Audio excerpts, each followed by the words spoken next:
In Belgian Secret Service telegrams, there was talk of a mysterious Operation Barracuda and of the imminent arrival of 2 children.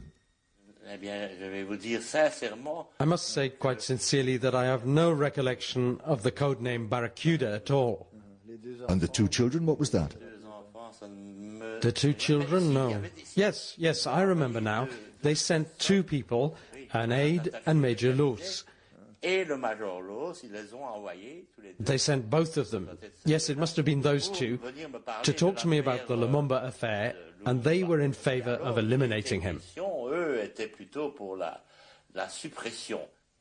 I remember being totally surprised when he instructed me that they wanted to get rid of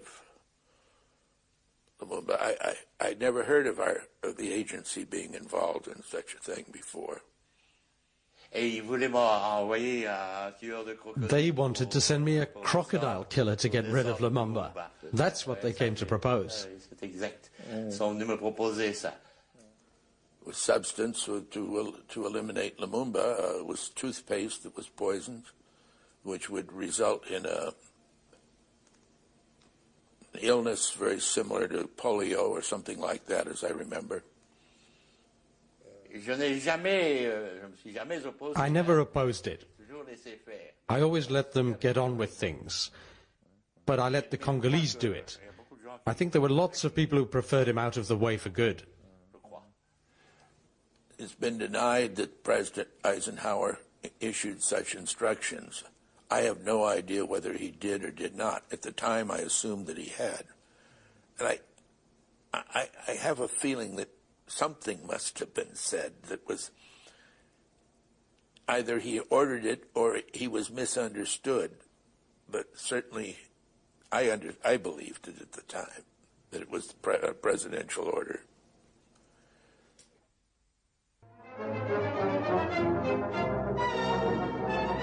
A 30-year-old colonel, Désiré Mobutu, has become the new strongman of this young republic with the support of the majority of the Congolese army. Mobutu had in fact been a trusted ally of Lumumba, who had appointed him head of the army only a few weeks earlier. He now declared he had deposed the Prime Minister.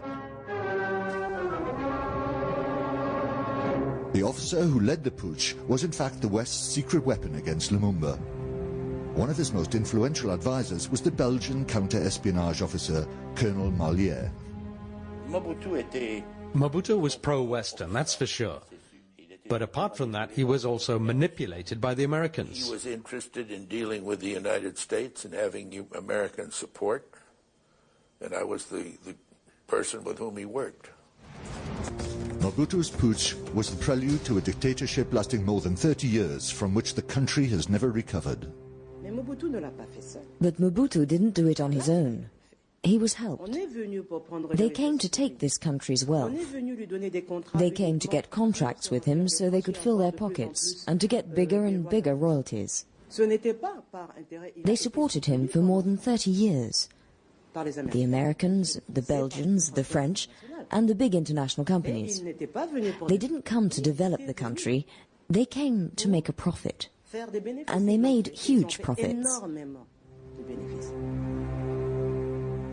Mobutu's move against Lumumba was not only supported by Western secret services, but also by the United Nations. It was $1 million, roughly, which was UN money, which was used to pay the troops. Using troops paid by foreign powers, Mobutu put Lumumba under house arrest. UN forces also surrounded the residence of the deposed Prime Minister to protect him, but also to eliminate him politically. In 1960, Lumumba crossed the Sankuru River by boat and appeared to have reached safety. But the ferry boat bringing his family also brought his pursuers. The ferry boat was getting nearer, and when it was 2 meters away, we saw the soldiers jumping off. I was happy that they'd found him, because I was afraid that it would lead to, if he got there, that would lead to a rival government. He said, "Have you come for me? I know you've come to arrest me, and you're going to kill me." At the last moment, Lumumba managed to escape by driving to a UN position. The UN troops from Ghana had always been on his side, but this time the door stayed shut. Any intervention on behalf of the fugitive had been explicitly forbidden by headquarters. We had only agreed to provide him protection in the house. If he wanted to go out, then he had to tell us he's going out, where he's going, how he's going. Then we would have to decide how we are going to protect him.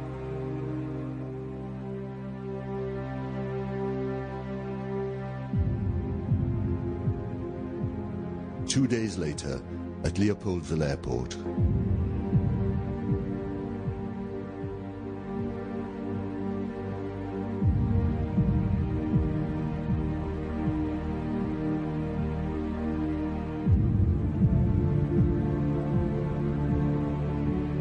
Mobutu had told the international press to come to the airport. Photographers and camera crews from the West were to witness the abuse and humiliation of the great Lumumba.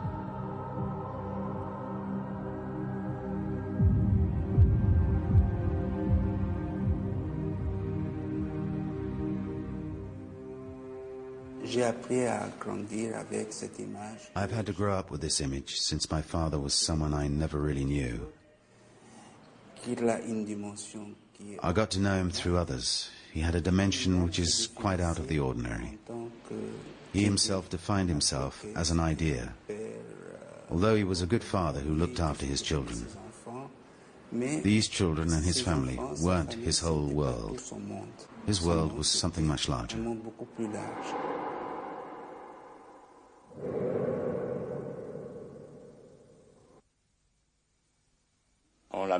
We took him to Tysville, where he was guarded by Bobozo. And then one day we said he was trying to escape, and that's when Ndaka took things in hand to get him sent somewhere else. Victor Ndaka had once been a close friend of Lumumba's, his representative at the head of the party. Now he became Mobutu's security chief, responsible for capturing his former party comrades. On the 13th of January, there was what you would call a mutiny at the military camp. The army was divided. There were pro-Lumumba and anti-Lumumba factions. General Bobozo said to Mobutu, "I can't guarantee his security anymore. You'll have to take him off my hands. Put him wherever you like, but he must leave this camp because I can no longer vouch for the troops stationed in Thisville." We alerted everyone we could and said, "Be careful, he's quite capable of coming back to Leopoldville with the tanks from Thisville, because he was capable of stirring up the troops and getting them behind him." He was a man who could have mobilized the Tysville camp. He was capable of anything. He was a very great man, Lumumba. A very great political leader. Everyone was given their assignment. Mine was to go to Tysville, get the prisoners, and from there take them to Moanda. It was only when we were in the plane that Lumumba realized what was really going on.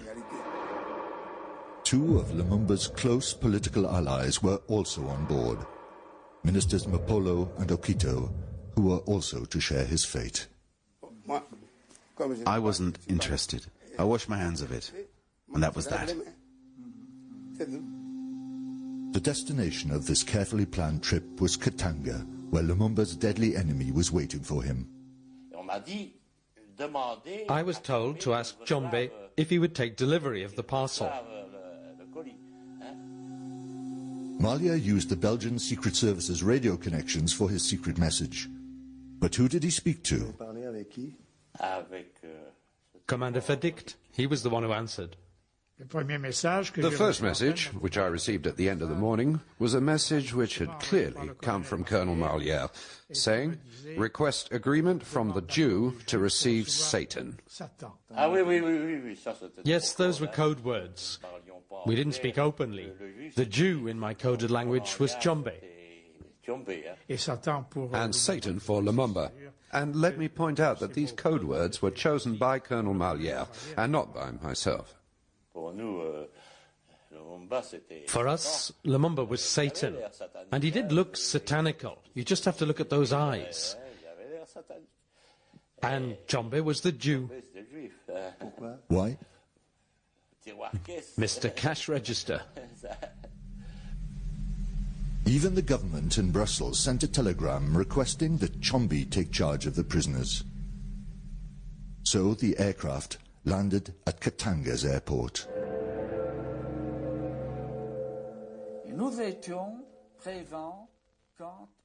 We were there when Lumumba and the two others got off the plane, and it wasn't a pleasant sight. They put the three of them in a jeep, and that was when I realized it was Lumumba, who I had already seen before independence. They had shaved his beard off. He was tied up and all that. There were three of them. They struck me, Lumumba anyway, as very dignified, or shall we say, fatalistic. It's difficult to describe. They were being propped up, but they seemed very tired. The airfield was occupied by Swedish UN troops. They were there and saw the whole business. The Swedish unit was in the control tower. One of them, Sergeant Kellgren, made a very brief report describing the arrival of the prisoners. Yes, we did have a report on his arrival, and immediately instructions were given that you must watch him, you must insist that no bodily harm is done. The prisoners were taken to an empty private house belonging to a Belgian settler not far from the airport. It was here at the Villa Brouet that they were guarded by military police under Belgian command. There were many witnesses to the events which followed. I saw several members of the Katanga government, including the Interior Minister, Mr. Monongo, who looked Lumumba over from head to foot and back again, and then spat on the ground. When I saw that, I said to myself, Lumumba has got his death sentence. After the visit from the Interior Minister, Monongo, we were ordered to shoot at the UN troops if they came. And if we couldn't prevent them getting in, we were to kill Lumumba. Didn't you feel any pity for him? Why should I? I've no pity for him. He insulted our king. Didn't it upset you a bit? Upset? A man's death doesn't leave you indifferent, but upset? No.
Katherine Massey Book Club, Context of White Supremacy.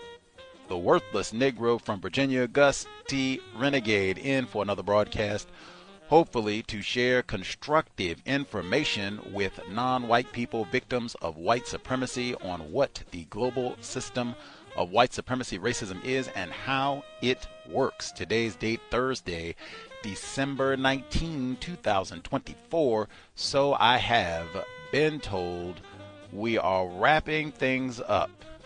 Our final installment on Andrée Blouin's My Country, Africa, Autobiography of a Black Pasionaria. All we have is one kind of chunky chapter and the epilogue. So we don't have two segments, but we will have a full one session for the cows. The session that we opened with, that's the same documentary that we heard from last week, Execution Colonial Style, or Death Colonial Style, the execution of Patrice Lumumba. And I thought it was important. Well, in fact, let me pause before I even get to that. The music that we heard playing behind us right now, the reason that I braved Los Angeles and Southern California, the World Series, and Bronny James and all the rest of it, smog, to see on the big screen, third time this calendar year, soundtrack to a coup d'etat, easily one of the best films. I didn't say best documentaries, I said best films I have seen in years, easily. Just happens to be a documentary. We are wrapping up My Country, Africa, the same way that the soundtrack wraps up, with Abbey Lincoln singing. I remember the first time that I saw that, I was stunned, and this is on the big screen. If you don't know Abbey Lincoln, we have talked about her on the context of white supremacy before. We talked about, in fact, in the context of great films, Nothing But a Man. They might have been saying the same thing in the Congo, however you say that in Lingala or French. Nothing but a man, nothing but a woman.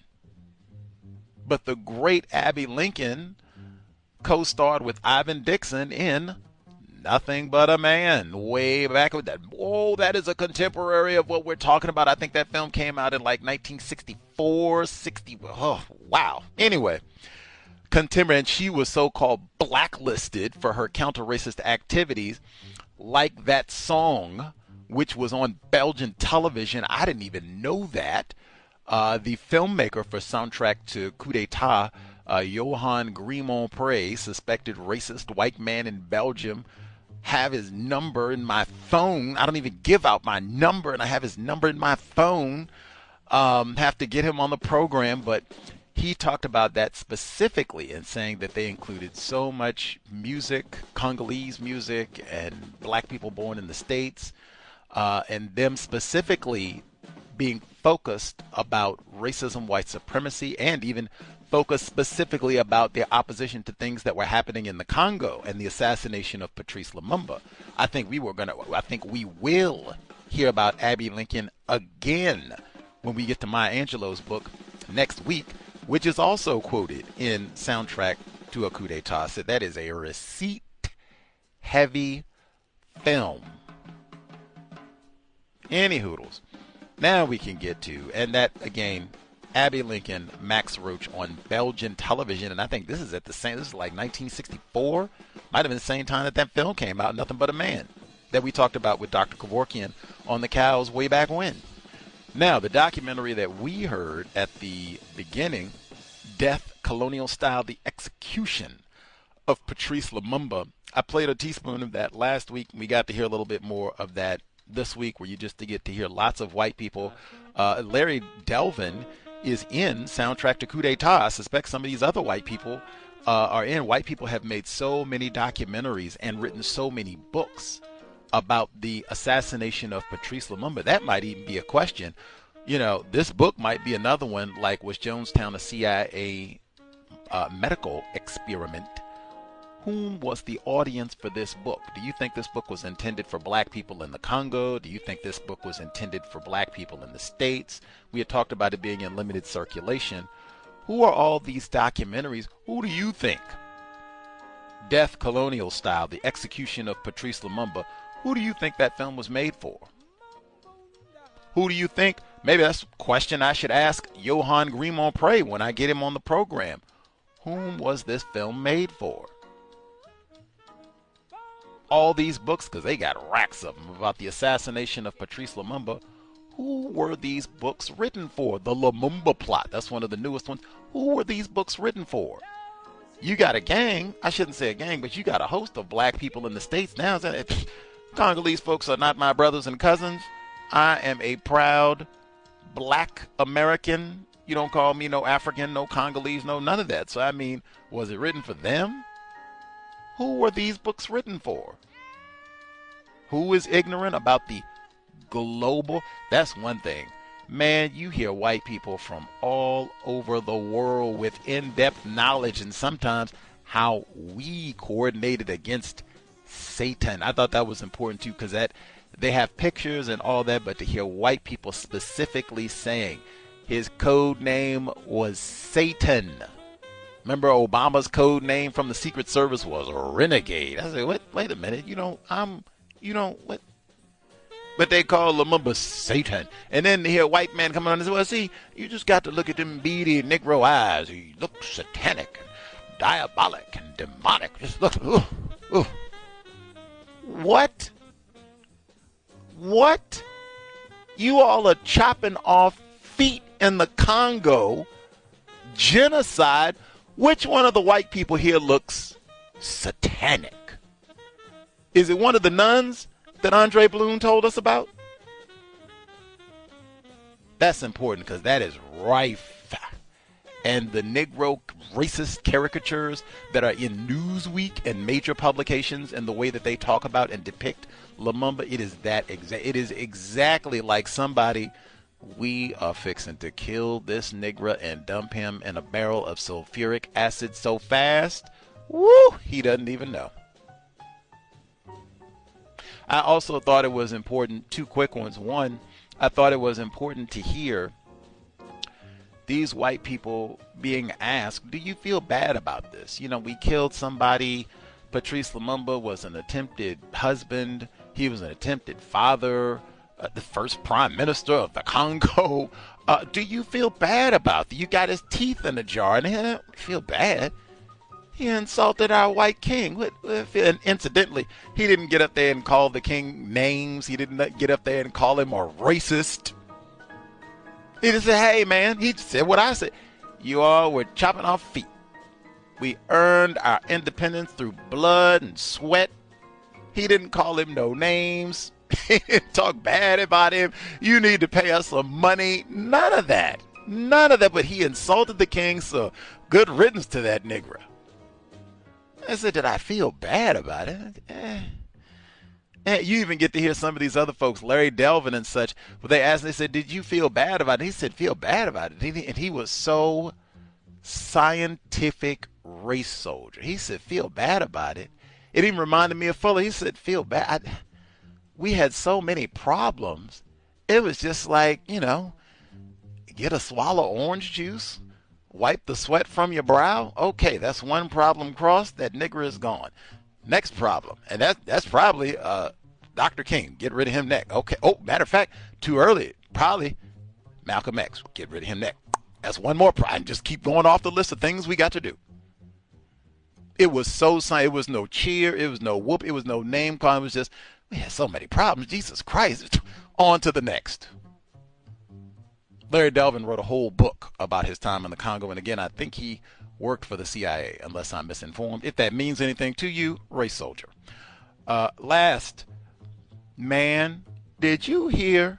Now they're talking about, and these are white people, Colonel Mouillet and Mr. Frederick, all these white people from all over the world. And they say, now we got Patrice Lumumba hogtied. We called Western international white journalists to come and take pictures and video of Patrice Lumumba being hogtied and assaulted and smacked, spit on, kicked. He and his comrades. We want to make sure that we get this captured for posterity with, I believe, his attempted wife and children close by so they can watch all of this. Doesn't that sound spectacular? What is the dignified posture for all of that? If you've seen those pictures and if you have social media, you can see the image that I used to promote this week. It's what I just said, that scene. Does he look dignified to you? Whatever that term means, I don't really use that term, nor do I ever want to be classified as a dignified Negro. But man, they say Patrice, he was dignified or fatalistic. What?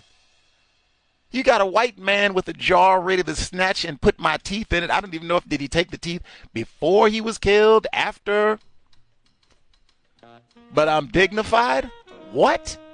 It doesn't even make sense. And I don't hear white people generally get described as dignified in those types of situations. We will get to it, wrapping it all up today. Andrée Blouin's My Country, Africa. They said Mr. Shombe, black male victim of white supremacy, might have been some racial showcasing. They said he was Mr. Cash Register in Katanga. Man, that is the nickname I want. Gus T, a.k.a. Mr. Cash Register. Man, got Elon Musk money. They go to Gus T, they go to Mr. Cash Register. I'm trying to get funding for my counter-racist documentary. Who you talk to? Gus T, Mr. Cash Register. Woo! Now, I don't want that money if I got to be chopping off black people's feet and calling black people names. That is not worth it to be Mr. Cash Register, just from doing something constructive, making sweet potato pies or talking about counter-racism or mopping the floor. I don't know. Something constructive, not hurting non-white people, victims of white supremacy, especially not harming black people. Can't be Mr. Cash Register that way. Last section, all done. My Country, Africa. Context of white supremacy. Audio segment 1 and done.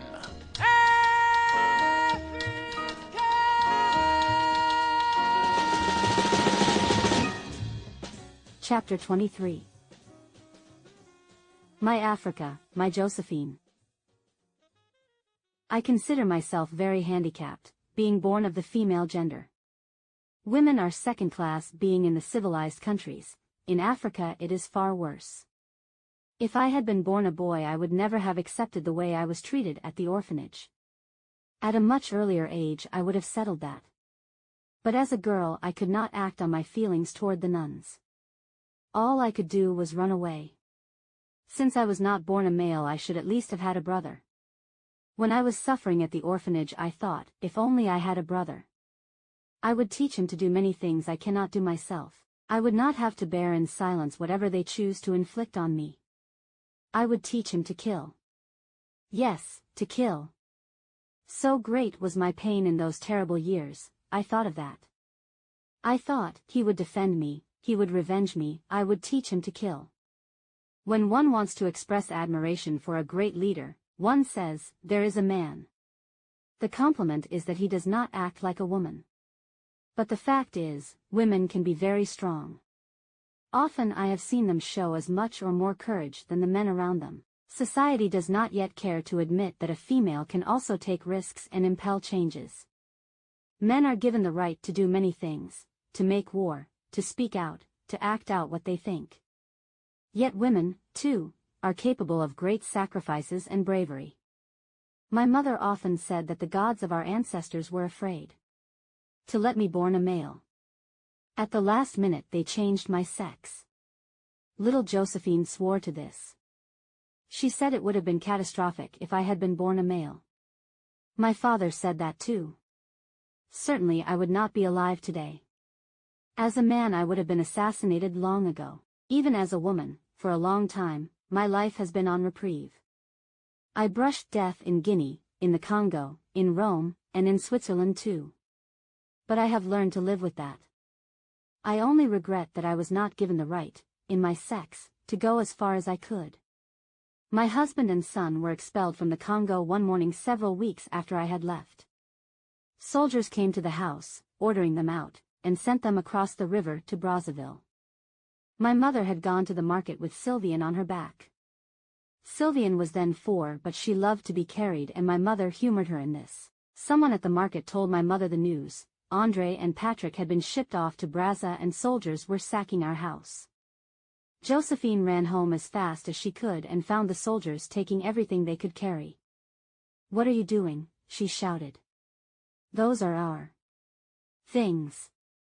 One of the soldiers wrenched Sylvian off Josephine's back and threw her on the floor. At that my mother hurled herself on the soldier like a lioness.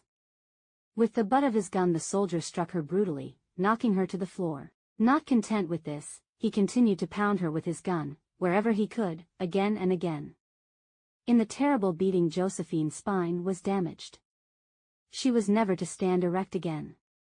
In Brazzaville, for 3 days my husband waited desperately for the arrival of Sylvian and my mother, whom he assumed would follow him. It was Papa Bomb of the CGTA who lodged Andrée and Patrick in his home then. Finally, Papa Bomb sent a boat to Leo carrying someone to find and bring back my mother and daughter. My mother, when she arrived, could hardly walk. She wanted only to return home to her people, so Andrée bought her an air ticket and put her on the plane for Bangui. There she underwent an African treatment that was not appropriate for her condition. For pains in the kidneys, village people boil certain herbs that are very strong, and apply the solution, with massage. This was exactly the wrong thing to do in Josephine's case. She became paralyzed. I was then in Switzerland, said to be neutral, although this was not the truth. I thought that there I would be able to write articles for the press about what was going on in the Congo. In every other country I was in danger of being put in prison, kidnapped, or assassinated. There was nowhere I could live in Africa, and especially I could not go to Bangui or Brazza. So I could not take care of my mother in her illness. Andrée and the children joined me in Lausanne. Then Andrée got work in Paris and came to see us every 2 weeks. I worried about my mother and the care she was receiving and sent money to her faithfully, each month. However, since she did not know how to read or write, I signed the money order over to someone else in the family, who did not give it to her. People have asked how I reacted when I learned of the death of Patrice Lumumba. I cannot describe my feelings. I can only describe what happened. We were in Lausanne when I heard he had been killed en route to Katanga. The news was not unexpected, yet when one learns such a thing the sense of shock and revolt are not diminished by months of foreknowledge. A hope that defies reason persists to the end. I went out and bought all the newspapers I could find. When I returned to the apartment, a beautiful, sumptuous apartment lent to us by Swiss friends, I did as we do in Africa when we are bereaved. I sat on the floor. This is one of our ways of expressing grief over the passing of someone we love and esteem. We sit on the floor. The newspapers were spread around me on the salon rug. I sat there in the gloom contemplating what the black world had lost, my mind brimming, spilling over with painful images. And then a man and a woman journalist arrived from Paris to interview me.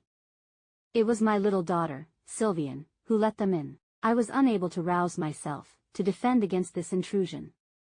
Madame Blouin, you were closely associated with the work of Patrice Lumumba. We have come to ask you for a statement on this tragic death. What can you tell us? I just looked at them. All the hot words, the passionate outpourings that had been the substance of my days for so long had been drained from me in this loss. I was unable to speak. Words had always been so quick to my lips. With the nuns, over their cruelties. With the mayor of Bangui over the quinine card. With the Abbé Yulu over the intertribal warfare. Wherever there was a cause to defend I was quick to speak. Words were also quick to my pen. I wrote voluminously for our radio broadcasts. Some of the speeches I prepared found echoes in the United Nations Assembly. Never before had I been without torrents of things to say. But before this stroke of destiny I had nothing to give. Nothing. I looked at these strangers dumbly. Finally I mumbled what I think is of no importance. It's not for me to say anything now. There was no story in my words for the journalists, so they found one in the eyes of my daughter. The next day in their columns they wrote that they felt obliged to depart because of her accusing look. In that look they found all the unbearable questions surrounding Lumumba's death. There was also the unspoken reproach of their presence, during my grief. Leave my mother to the dignity of her solitude, Sylvian's eyes seemed to say.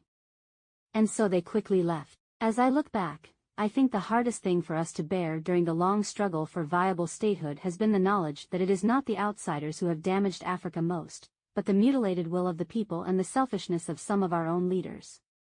There are politicians among us who serve neocolonialism for their own interests, and they sell out their black brothers and sisters to do so. They are our worst enemies. In the 17th and 18th centuries, black chiefs collaborated with white traders in the sale of their own race into the slavery of the New World. In the last half of the 20th century, African history has repeated itself. Some of our corrupt leaders have betrayed their people, and are still doing so, in tyrannies of cruelty that are sheer madness. And among the people themselves, the spirit of slavery too often prevails, an attitude of cynical resignation alleviated by a childish escapism. Within this lack of belief in the right to determine one's own destiny, corruption finds an easy foothold. I believe that Africa's susceptibility to cynicism and corruption comes from the fact that African independence was not won in the crucible of war. The people have never been united, through crisis, in the self-abnegation, work, and sacrifice that would have prepared them for the tasks of new nationhood. Our independence came, after much suffering, it is true, but with no real preparation in its disciplines, on a European timetable, at the stroke of a pen. I see now how ill-prepared, morally, we were for our new responsibilities. Like greedy children freed from unjust restraints, we often abandoned ourselves to selfish, short-term prizes. We have not yet learned the long-term, day-to-day faith and application needed in the slow task of building a responsible citizenry. But these things we will learn. In the history of nations, our 20-odd years of freedom is not very long. Africa's struggle to rise from the dark night of its servitude will take time. After Algeria won its independence on July 3, 1962, my husband was given a job with the Algerian government's Department of Mines, and we moved to Algiers. There I wrote articles analyzing the development of events in Africa, and especially in the Congo. That same year there was a Congress for African Youth in Algiers. At this Congress I talked with a young man from Bangui who knew about my mother's condition. He told me that she was indeed very crippled and ill, and that she had not been receiving the funds that I sent in the care of someone who could sign for them. In a village, when money arrives, everyone throws themselves on it, so there's nothing left. Josephine was too handicapped to defend herself against this. I was sickened, wild. Josephine absolutely had to have money and care, but I could no longer continue to send international money orders, as in the past. Andrée and I went to the Red Cross and asked them if they would deliver a money order to my mother, in person. This they agreed to do. They also agreed to make arrangements so that she could receive medical treatment once a week. This eased my heart beyond telling. At last I was assured that she would have funds coming in regularly, so she could buy the small things she needed. And I was sending her letters of love and encouragement constantly. I continued to keep in touch with the leaders of the Congolese opposition. When the Conseil National Deliberation was organized in 1963 to overthrow the puppet government installed by the Belgians, I became president of the Algerian branch. Even from far away I followed their work and was as helpful as I could be. For 2 years there was a series of upheavals throughout the Congo led by the men who had been associated with Lumumba and Gazenga's Kisangani government. Pierre Mulil's Maquis overthrew the installed authorities in 5 of the 21 provinces. At one moment Kasavubu's government seemed in danger of collapse, before the rebellions were put down. In 1965 many Congolese children had become orphaned or abandoned because of these activities and the repressions which followed. I was appalled when I heard of the suffering of the children and brought their plight to the attention of Ahmed Ben Bella, the chief of state of Algeria. He wished to do something for them, so he created a commission of aid and asked me to go to Brazzaville as head of this commission, and arrange for the children's care. My hope was that while in Brazzaville I could have Josephine come from Bangui to be with me. Then I would bring her back to Algeria so that she could end her days among her loved ones, as she wished. In preparing this plan, I asked for permission to return on the boat, instead of by plane, and this was granted me. By then the government of Congo-Brazzaville had evolved to a more liberal position. The Abbé Yulu had been thrown out and the Conseil National Deliberation, which was frankly dedicated to the overthrow of the government across the river, was accepted in its territory. Since its presence was accepted, so was I. However, I still could not go to Bangui. I had to make all my arrangements for my mother by phone. As soon as I arrived in Brazzaville, I called the doctor who had been caring for her and asked him to prepare her to come. He was not enthusiastic about her undertaking the trip in her condition, but agreed to let her go. She would make the 2-hour plane flight on a stretcher. I had an ambulance waiting for her when she arrived. When they lifted her down from the airplane, Josephine didn't even recognize me. The trip had put her in such a state that it took an hour for her to be able to fix her attention sufficiently to see who I was. The doctors told me, "There's no hope, she's paralyzed forever. The best thing is to build her up enough so that she can bear, in comfort at least, the boat trip to Algeria."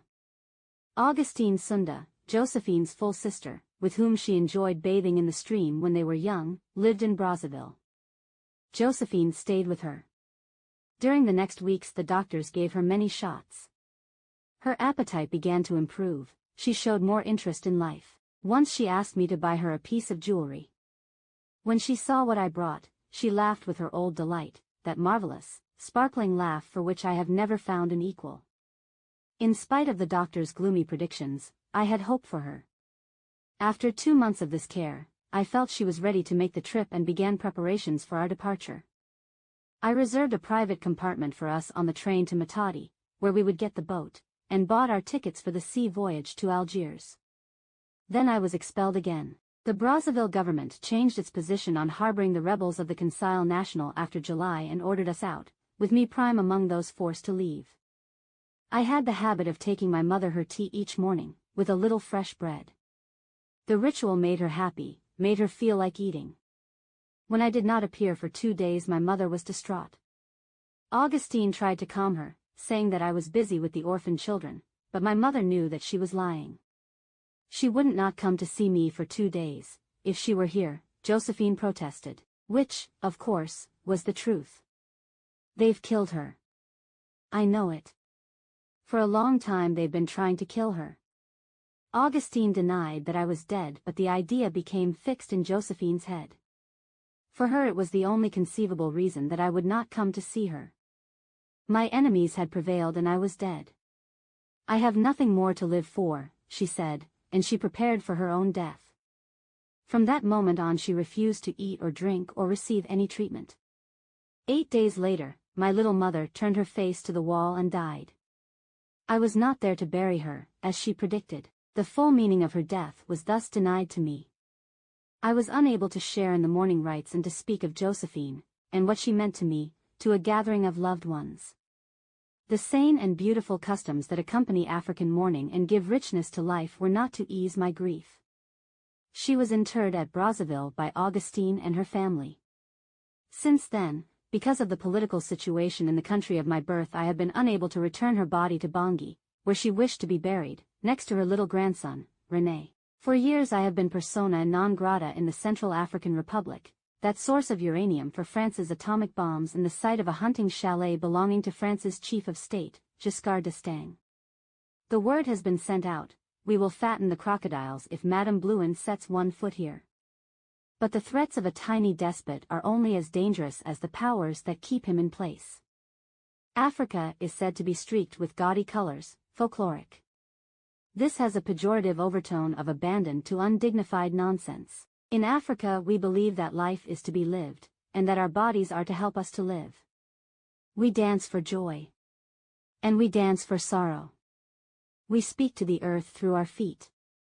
In mirth, anger, delight, or dissatisfaction, we express ourselves with the whole body.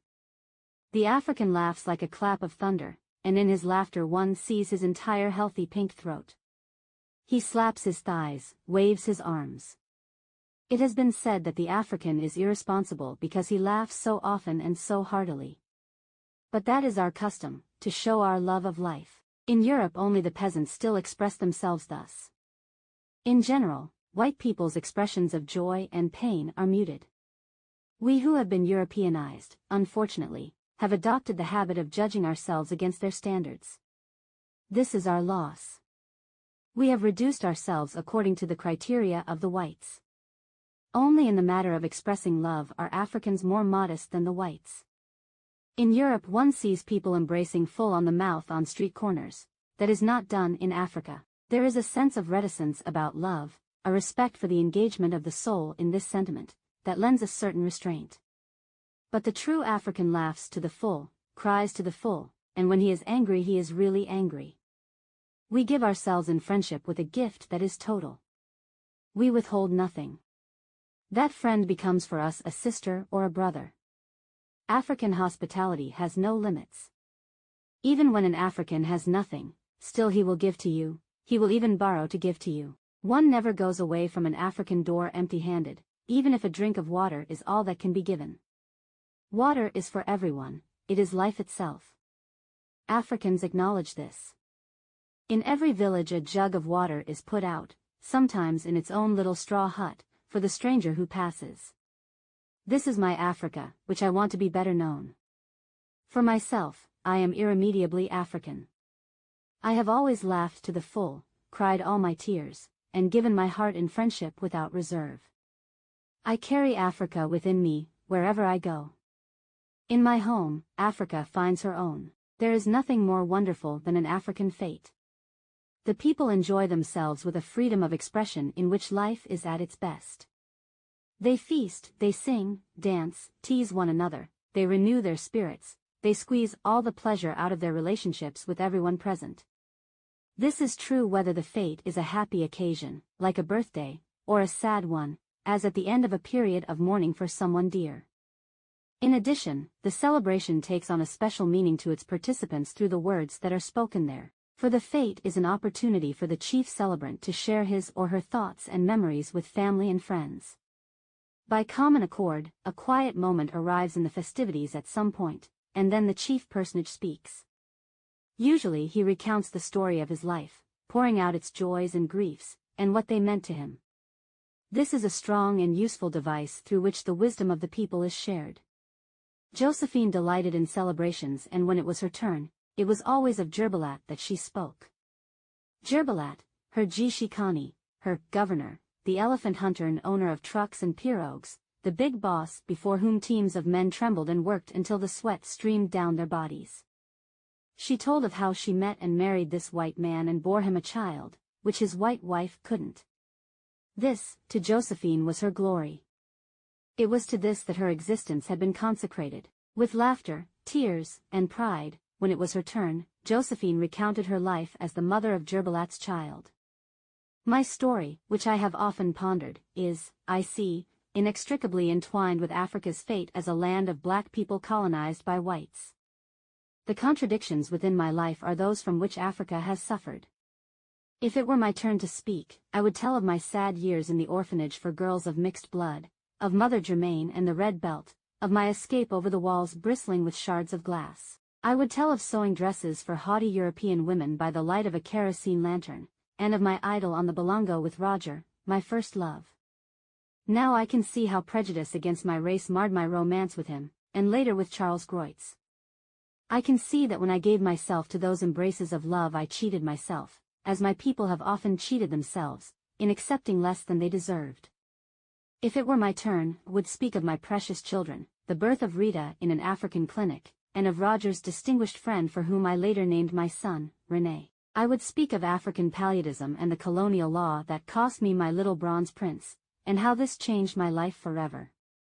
I would speak of finding my true love, at last, in a Frenchman with the same given name as myself, of our happy years together in Guinea, of our straw hut high above the Niger where I gave birth to Patrick and Sylvian, and of the call to political action that I received from a photograph of Sekou Touré in a humble African shop. I would speak of Barthélemy Baganda, that fraternal, far-seeing leader whose mysterious death haunts us still. I would speak of the election campaign in the Congo, with Antoine Gizenga and Pierre Mulio, and of the honor of being associated with Patrice Lumumba. I would speak of those blazing first months after independence, months of ferocious efforts, terror, betrayal, and heartbreak. I would speak of an Africa that has not yet found its way but that has in its soul lessons for all peoples. I see that the story of my life is inseparable from my feelings for Josephine, and for Africa. My little mother with her marvelous smile, and the heart of a child. My marvelous Africa, where the sun warms all and laughter is king. It became my lot, when I was a young woman, struggling to survive on my own, to protect my mother, and she gave me strength for my struggle. It became my lot, when I matured politically, to fight for Africa, and Africa gave me the courage for that fight. That I feel so strongly, even violently, for my country, Africa, is the legacy of passion for one's homeland that my father, a great Frenchman, gave to me. The attentive love I feel for Africa's weaknesses and errors is the legacy of my mother, my tender maman. I learned to love her, just as she was. I love my people, just as they are. In setting down my life here I have, in a sense, made this my celebration. I have taken my turn. But the truth is, speaking of my life has been my way of speaking of Africa. I want to share my Africa with people who do not yet know what Africa may mean to them. I want Africa to be loved. I speak of my country, Africa, because I want her to be known. We cannot love what we do not know. Knowing comes first, then love follows. Where there is knowledge, surely there will be love. Epilogue. It has been 22 years since Andrée Blouin was first expelled from the Belgian Congo, and soon afterward Patrice Lumumba was assassinated. André's dream of self-determination for the black people is now an accomplished fact throughout her continent, with the infamous exception of South Africa and its pawn, Namibia. Another country that, sadly, has its freedom in name only is Angola. The refugees from Portuguese colonialism for whom André helped to create a village of straw huts now live under the heel of the Soviet Union, which backed one of the Angolan liberation movements for 10 years. André's prediction that the Soviets came to Africa prepared to stay, has proven mortally true. On a recent visit to Luanda, André saw the situation for herself. Her bitter report, "Today the Angolan people are even more demoralized and lacking in the necessities of life than they were under the Portuguese." Several times a year, now, André returns to Africa in her new role as an intermediary between Europe's resources and Africa's needs for development. There is much to be done on this new continent. Roads, docks, factories, hotels must be built. More and more, Africa's raw products are being processed on the spot instead of elsewhere, and this is as it should be.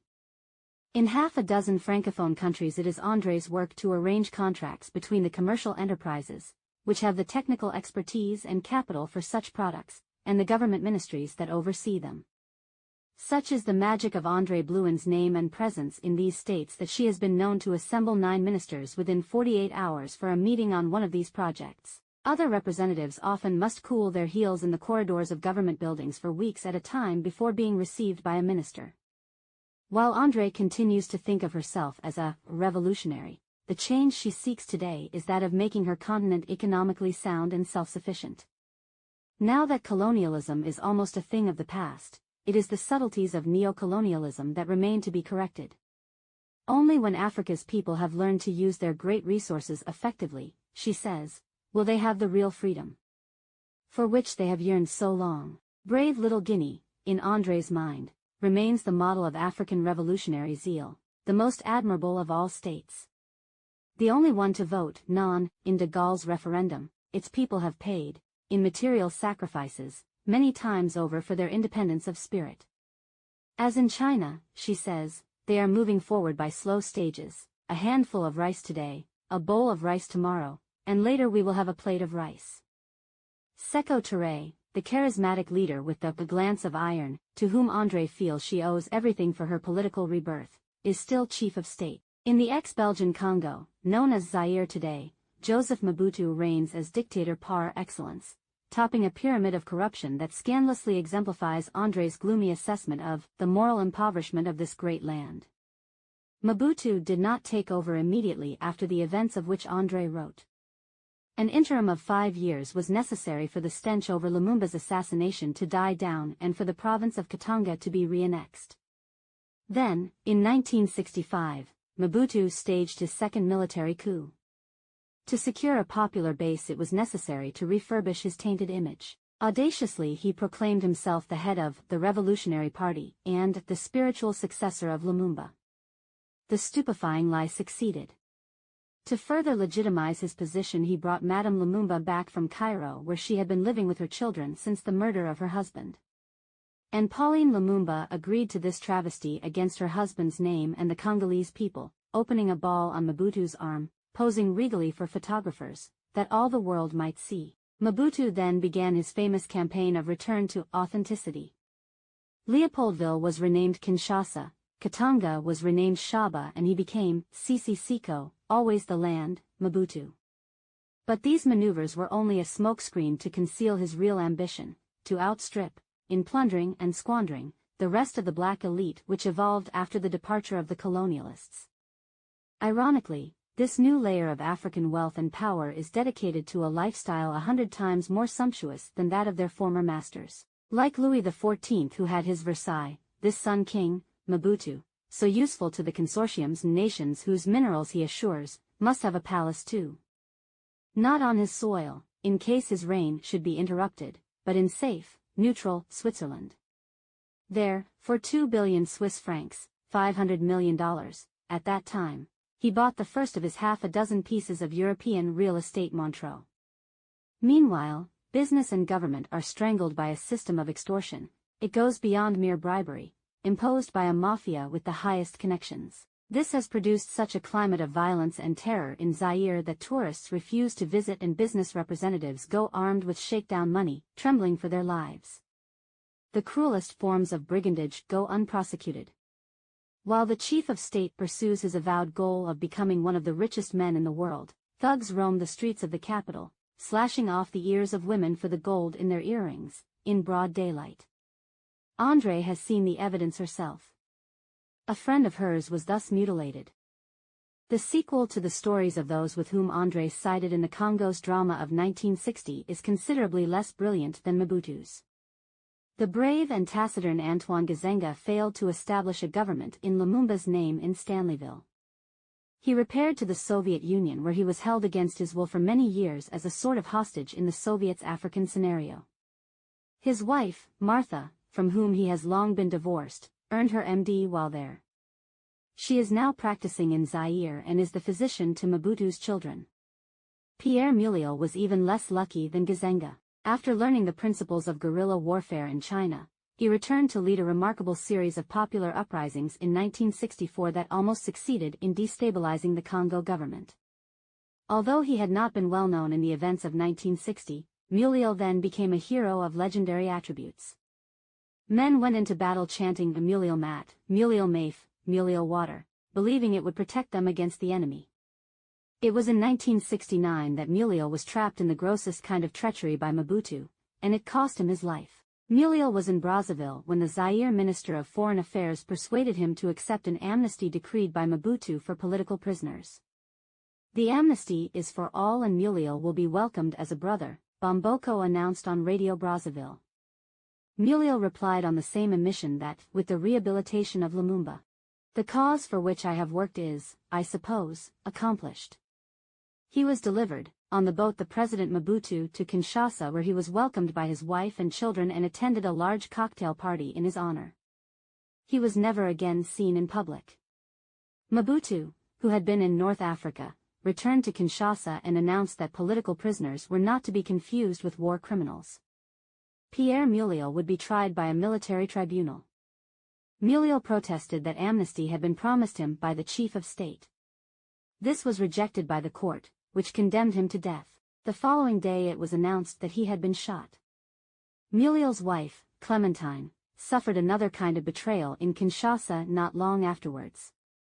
She had taken leave of a woman whom she had known for a long time and crossed the street when the woman called to her to return for a moment. The street was empty of other pedestrians when a Volkswagen accelerated toward Clementine and hit her at full speed. The car then stopped and returned to roll back and forth over her prostrate body several times before fleeing the scene. Although there were a dozen witnesses to the murder, no one was prosecuted. In December 1977, the land of André's birth, the former colony of Ubangui-Chari, was the scene of an appalling, ludicrous display of megalomania when Jean Bedel Bokassa, the country's virulent dictator for 11 years, crowned himself emperor. In a lavish ceremony imitating Napoleon's 173 years earlier, Bokassa seated himself on a gold throne shaped like an imperial eagle and swore to uphold the country's constitution, which he had suspended after his coup. The excesses of the ceremony were the more odious because, although the land is rich in diamonds and uranium deposits, its impoverished people are without medicine, education, and even the most basic benefits of modern life. 2 years later Bokassa went too far. France, which had footed the bill for his grotesque coronation, decided it could no longer afford to associate itself with his lunacy and engineered a coup, reinstating David Dacko, Bokassa's cousin, whom he had ousted in 1966. It was Amnesty International's report on the massacre of at least 100 children that damaged the emperor beyond repair. The children had demonstrated against wearing the extortionately expensive uniforms, made by a firm belonging to one of Bokassa's wives, and bearing his likeness, and Bokassa, beside himself with rage, had assisted in the slaughter. When his chauffeur refused to drive his car over the bodies of the children, downed with clubs and guns, Bokassa took the wheel. Even Giscard d'Estaing, whose family held important interests there, found the emperor politically embarrassing and France intervened for humanitarian reasons. The new government was considered only a sanitized version of the old one, not a real change in policy by Andrée and a group of her compatriots. In a furious protest they flew to Bangui where they were briefly imprisoned. Many, including Andrée, were then expelled and she returned to Paris. There she continues to write and speak and be an active part of the African community protesting French policy in Africa. In 1978 she was interviewed on French television as a part of a demonstration in which she carried a large placard pointedly denouncing France's interest in Africa, in Mauritania, its iron, in Shaba, copper, in Chad, uranium. This is the neo-colonialism of Giscard. Brazzaville is part of Andrée's itinerary several times each year as she carries out her work in the technical development of her continent. Occasionally she passes the old orphanage where she spent the 14 painful years of her youth. The walls with shards of glass and the great iron gates are still there, but today it is a school. The Mother Superior, Mère Brigitte, is a cousin of Andrée's, and one of the Métis girls who herself suffered the miseries of that life during the 1930s. This gentle woman, who wears the same blue habit and black headpiece of the infamous Mother Germaine, is a heartwarming example of a new humanitarian order. The discovery of oil has brought a new prosperity to the ex-French Congo, once a dusty little backwater republic. Recent constructions in the capital reflect a new surge of excitement and faith in the future. Many of the streets where the orphanage girls once walked proudly with their specimens to the Pasteur Institute are now paved and lined with new buildings. But the old landmarks, like the cathedral where Andrée took her baby in a pose, are still to be seen. Andrée notes them with a melancholy nostalgia. Haunted by her own past, she can never quite forgive the colonialists theirs. If a certain irony is to be found in the fact that the young woman who so ardently fought to expel foreign influence from her beloved land is today among the prime movers to bring European technical expertise back to Africa, the purposes and conditions of this work, it must be acknowledged, are entirely different. Andrée's life today continues to combine the legacies of each of her parents.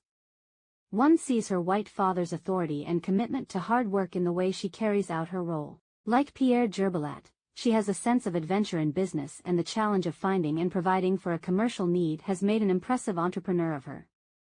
Like Josephine, she remains inextricably attached to Africa and its people, rejoicing and suffering with them as the continent's life unfolds. Everything that happens to Africa affects Andrée on a personal level. When there is good news, she celebrates as if it were a happiness within her own family. For idiocies and misbehaviors she feels personally mortified. When President Bongo of Gabon appeared on television with a big fluffy cravat like a clown and wearing one shoe that was red, the other yellow, Andrée nearly expired of shame. At the death of Agostinho Neto, internationally known poet and leader of Angola's revolutionary movement, she mourned as for a brother. Like Josephine, too, Andrée herself is now beautiful and round, as are people who are generous and good. While her health leaves much to be desired, she remains incurably sociable. Her home, which she describes as an African chancellery, is warmed by streams of visitors who may stay for a few nights or a few months. Andrée is a superlative and easy hostess. With apparently no effort on her part, her table is always richly set forth with tempting African and European dishes. Almost every night she has guests for dinner, and talk centers around the latest events reported in Le Monde, the great newspaper that she calls her drug, the one thing she cannot do without. Evenings chez Andrée are a combination of the graciousness of a salon of Madame de Staël, with whom she has been compared, and the rollicking spontaneity of Josephine's village life. Laughter, tears, stories, furies, all have their place in this hospitable African ambience. 2 of André's children are married. Rita, now Christiane, has 3 little ones in Algiers. Patrick, with 2, is in the south of France. Sylvian, now Mauna, is a stage personality in Paris. Monsieur Blouin is no longer André's husband, after a devastating divorce in 1973. This was a dream that died hard. Each year on November 19th, the anniversary of her wedding, which she points out is also the day that ill-fated Marie Antoinette died, Andrée still sends her ex-husband a telegram, the same one she addressed to him during the days of their happiness. The story of Andrée Blouin's life seems to step from beyond the believable into the foreordained.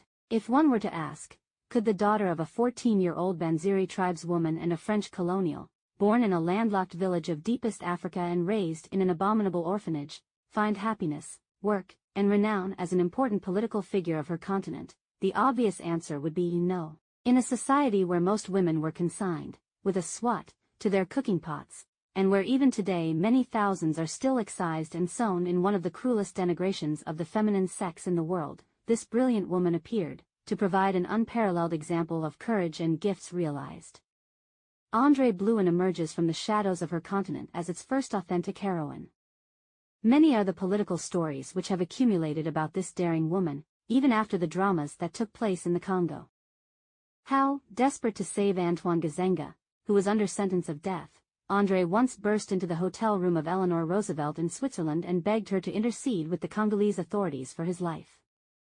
Mrs. Roosevelt, although startled, quickly assessed the urgency of the case and, forgiving the temerity of her visitor, promised to help. How, later, Andrée called an international press conference to announce that Antoine Gizenga was dead at the hands of his captors, when she knew he was not. The audacious ruse accomplished its purpose. To prove that he was still alive, it was necessary to show him on television. He was dragged out of the dungeon where he was being held, and fed better. His treatment became more humane. Doubtless this brave man owes his life today to this equally brave woman.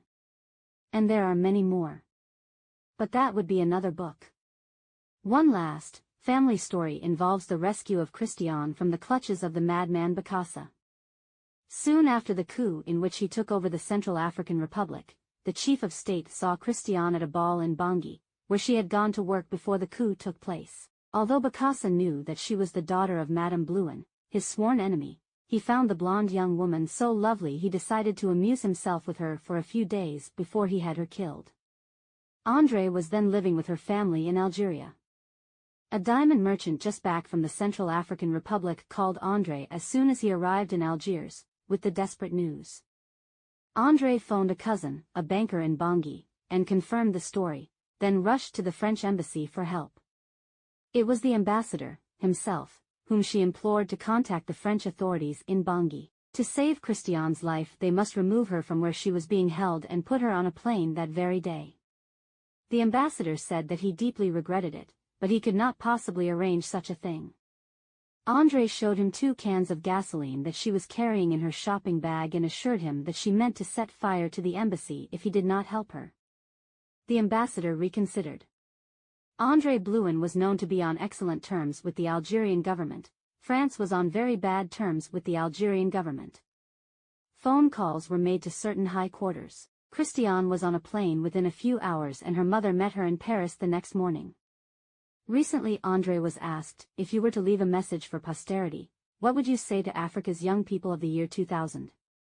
Andrée's heart-shaped face was grave, there was a huskiness, even a tremor in her voice as she began, I would say, never give up your African personality. Keep your attachment to the land, to Africa. Wherever you may be, you have one great connection, and that is Africa, with all that this means. In spite of the pressures of modern life, always return to your source. Always be African. Nothing can replace our land. Nothing. Ever, Andrée's gaze was distant.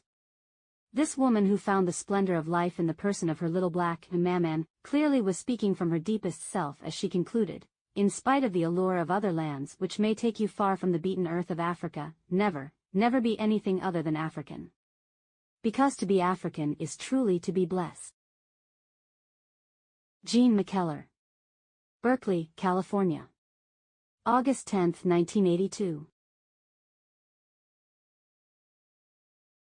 About the collaborator. Jean McKellar, a graduate of Stanford University and mother of two, is author of 2 nationally published nonfiction works. For 12 years she lived in Paris, where she was closely associated with Andrée Blouin and many other personalities in the African independence movements. She now lives and writes in Berkeley but regularly visits Paris, where, in Montparnasse, she keeps a pied-à-terre. A mysterious illness referred to as Disease X is spreading in the Democratic Republic of Congo.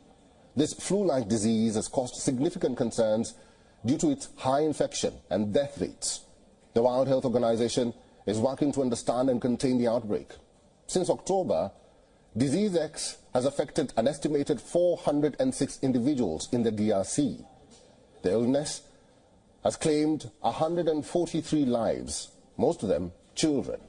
Local health authorities are providing these figures, highlighting the severity of the situation.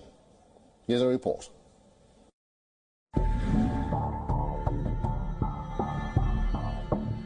Congo's health authorities issued the alert saying the government is on maximum alert over a mystery flu-like disease that in recent weeks killed dozens of people.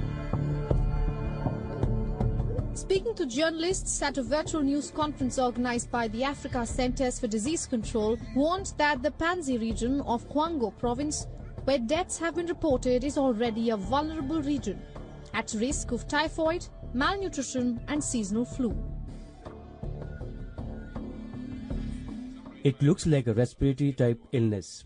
I said, it looks like. We only received the alert 4 or 5 days ago. So don't think that in 4 or 5 days, we can already identify the mode of transmission. We already have experience of Mpox. We have experience of COVID-19. So we'd like the population to be made aware of this new disease, if this disease really exists, to prevent it from spreading.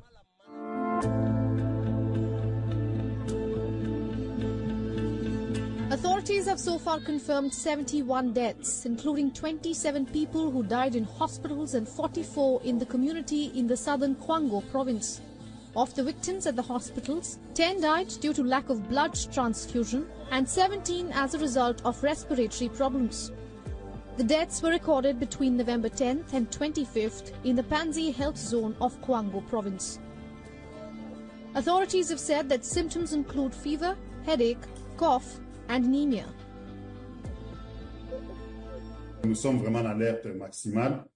We are really on maximum alert. We need to confirm through the diagnostics the suspicions around whether it is a respiratory infection. We must note also that in the Panzi health zone, there was a large typhoid epidemic 2 years ago, and that the malnutrition rates in this health zone are at around 40%.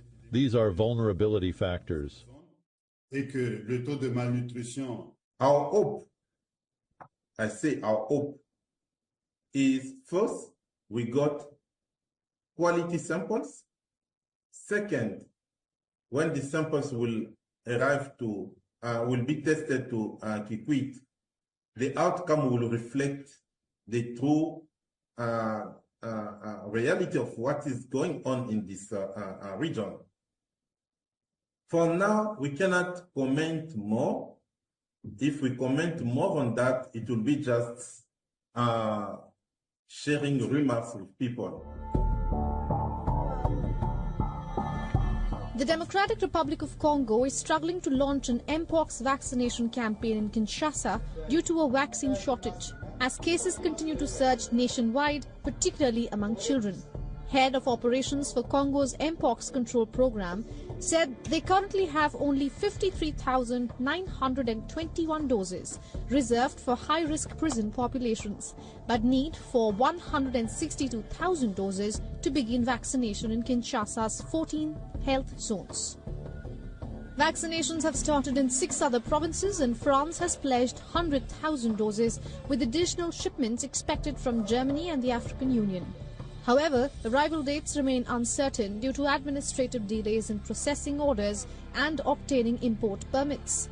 The dire situation in prisons, where unsanitary conditions heighten the risk of contagion, has led authorities to prioritize limited vaccine supplies for inmates.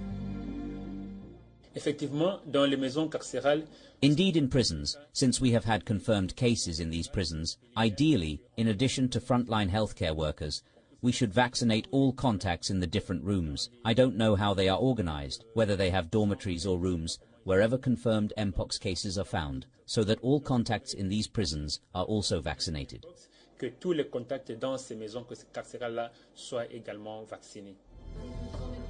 From October 28th to November 2nd, Congo reported more than 1,000 new suspected cases, 45 confirmed cases, and 16 deaths. Cases among children have sharply increased by over 130% since mid-August to 25,600, according to Save the Children, which warned that children are nearly 4 times more likely to die from Mpox than adults and called for targeted vaccinations to protect them. Africa Bureau, Beyond World is One. And that will do it. All done. Context of white supremacy. Katherine Massey Book Club.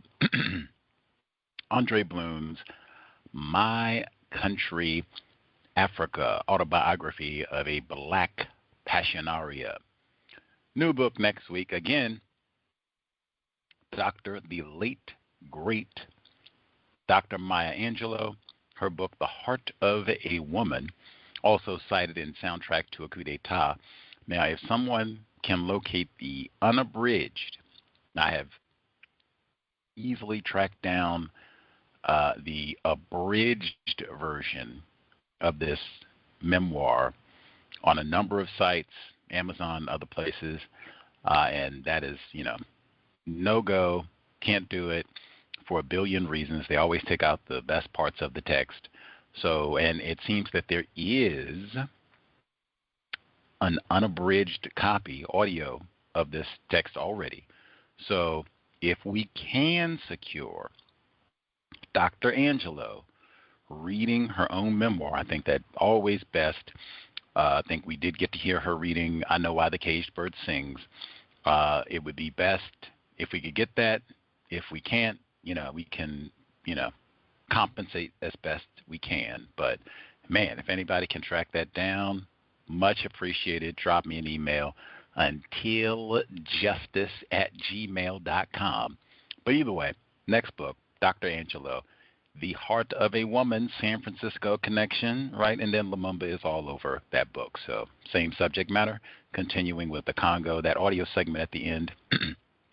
We had just been talking about that recently, about the mysterious disease in the Congo, 143 fatalities, and trying to figure out what that is. These are vulnerable people to begin with. Talked about that with Dikembe Mutombo's mom, her passing and all that, even difficulty getting to the hospital, and do they have a hospital, and all the rest of it. Individuals classified as black all over the world tend to be very vulnerable. But that's something to be mindful about in the Congo. We keep an eye on that as we're reading Dr. Angelou's autobiography. Number for folks who have commentary, 605-313-5164. The code 564-943 pound. Press star 61 if you would like to participate. Number again, 605-313-5164.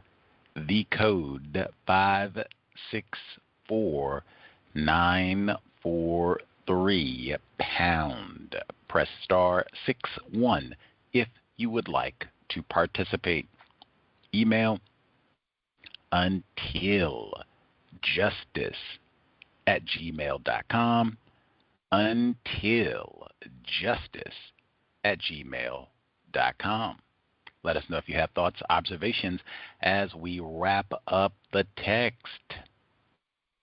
Stanford strikes again. Kudos to all of the listeners who invested some time and energy to read A Teaspoon. There are so many books. I cannot emphasize enough.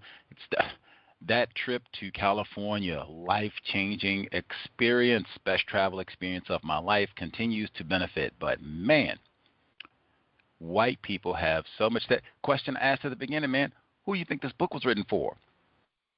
All these different, documentaries and such, soundtrack to a coup d'etat. Who do you think Mr. Grimaud-Pré intended to be sitting in the audience munching popcorn, chocolate covered or no? Who do you think he intended to see this film? Who do you think they got brand new book on how Lumumba was killed and they got all his teeth and everything? The Lumumba Plot, written by a white man. Who do you think was the intended audience to be flipping through that chunky footnoted book? Andrée Blouin talked about it in there too. White people are not ignorant about racism. They might be ignorant about, a number of things. White supremacy racism is not one. Can't emphasize that enough. In fact, you want an extra nugget. So I did not get this from Stanford, even though I made a whole Lumumba file because I got so much material. I think, especially with the material that I've got since I've gotten back, but I think I could tell someone, and because L.A., I went to see the film soundtrack to a coup d'etat, I could tell someone that I went to California and spent all that time to research the assassination of Patrice Lumumba and Andrée Blouin. I saw the film in L.A., got research, did research at UCLA, and then came and did research on those subjects at Stanford and Berkeley because they had whole files on Andrée Blouin at Stanford and yada, yada, yada. And then even the co-author of this book, White Woman, her Stanford connections. And then once I showed them the files, as long as they didn't see the Jonestown files, be like, Jesus Christ, what is all that? Don't worry about it. As long as they didn't see that, I got enough material. I think the only thing it would be is, why did you stay so long? Because it might be like, wow, you were there that long? Did you have to be there so long to get all of that? Might be about the only thing. But I think I could reasonably sell that because I got so much material. They had they had boxes on Lumumba, but they had whole files on Andrée Blouin, and her name popped up in other places as well. Anyway, not to sell the University of Washington short, they also have a lot of material on Lumumba, the Congo. They got Andrée Blouin's book, hard copy, all of that. So it's not like the white people here are ignorant about all this either. So amongst that material, last week we heard the name, not even last week, a few weeks back, we heard about General Walter Genshoff Vandermeersch. One of our listeners, he said, man, what a name. Like, who is this dude? This dude pops up in the newspapers all the time. I think I mentioned last week, he wrote a 700-page book about his time in the Congo. That's all it's about. 700, and that's another. So who do you think he wrote this book for? Andrée Blouin? In Newsweek, 1960, June 6, 1960, so the article that I did get, Belgian Congo, the frightened whites. The two Congolese employees of the Belgians Sabina Airlines in Stanleyville were in a rage. They had been outwitted by a dishonest Congolese merchant who had sold them both the same article of merchandise. When the argument was overheard, the merchandise herself got a terrible shock. She was a blonde Sabina Airlines hostess who, unknown to herself, had been sold for delivery to buyer after independence, June 30. As she left on the next plane back to Brussels, the whites in the rumor-ridden Congo had another story to pass around. Today, many a white woman, they didn't say Belgian, they didn't say English, they didn't say French, many a white woman in Leopoldville speaks of receiving an anonymous telephone call saying, "I have chosen you for after independence." Much of this is exaggeration, but there is no doubt that there are grounds for interracial fears. I don't even know what that means. They have another viewpoint on page 85. I have to go back and get that. Only last week, the African newspaper Notre Congo editorialized until now it was African mothers who had to look after their mulatto offspring. Now the white women will have to take care of mulattoes born from African men. It is only just that things should change that way. Newsweek, June 6, 1960. Now, what makes this really stand out is that all of this is on page 51 of said Newsweek. This is on one column, the first column to the left. The rest, the remaining, and this is one column that is 1/3 of the page, vertical column. The remaining 2/3 of the page, Adolf Hitler.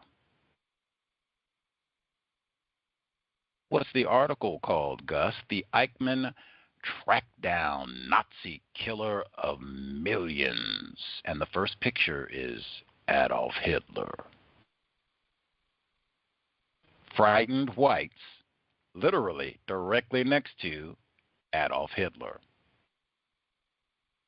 And Martin Bormann and other Heinrich Himmler, other infamous white Nazis, white supremacists. But striking. I had to go and get the whole article and continue reading. Like, what is going, what?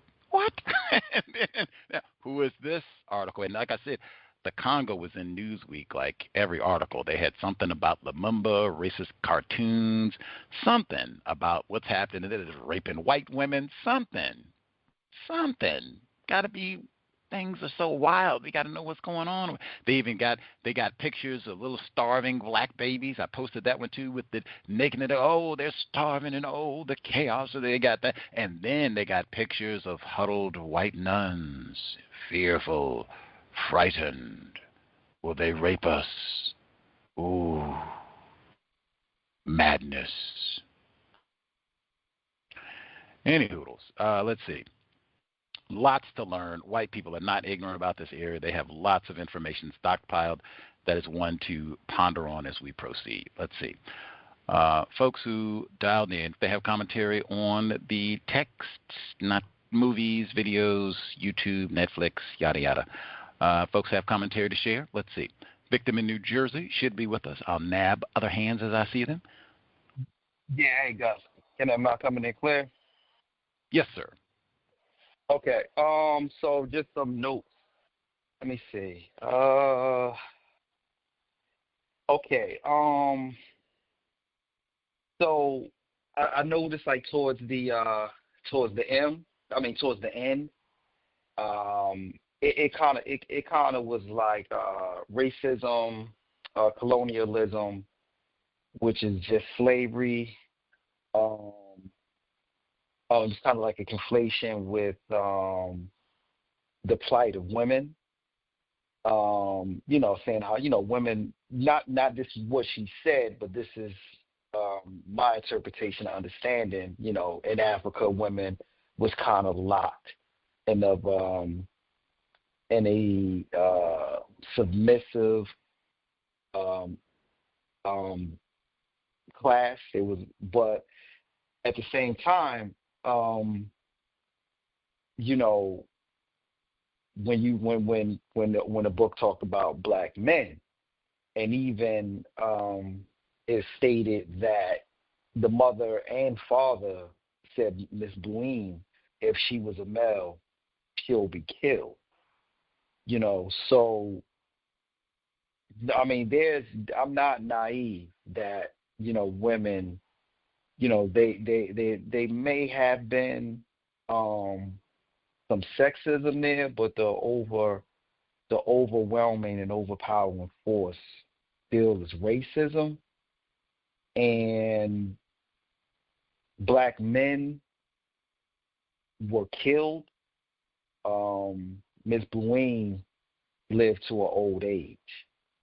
So, even with that being said, how she said how she, wished she was born a man. And if I'm not mistaken, that would have gave her the ability to challenge her situation and what one considered a orphanage or a boarding school with the nuns. I'm not convinced that black males would have came out okay challenging white females, nuns. That white man, he stays getting the job, even as Miss Blouin was practicing black self-respect by challenging colonialism. This white man never stayed without a job. If I'm not mistaken, he got a job either in Angola or Algeria or one of those two nations. It seems like racism, white supremacy has the same psychological effects, whether in Africa, the United States, Brazil, the Caribbean, and beyond. How Miss Blouin would feel pride when seeing a African do something, great, that's noteworthy, and somehow take the collective shame if they would do anything that was disgraceful or anything that was deemed shameful. Even with in another that theme came back, black people being, their own worst enemy. I think you posed a question, and correct me if you last week. Was it last week? I'm not sure, but it was. Does Miss Blouin have a kind of and correct me if I'm wrong, if I'm misstating this, like a bias as it relates to black and white people? Was that how it was framed, Gus? And if you can you frame it correctly so I can answer that? If I got it correct. Yes, sir. I did ask. I think the way I phrased it last week was, does she have I think I might have used the phrasing of anti-blackness in terms of how she talks about black people. Just now that we read the whole book, do you think she has any anti-blackness, the way she talks about Africans, black people, vis-a-vis the way that she talks about white people? Yeah.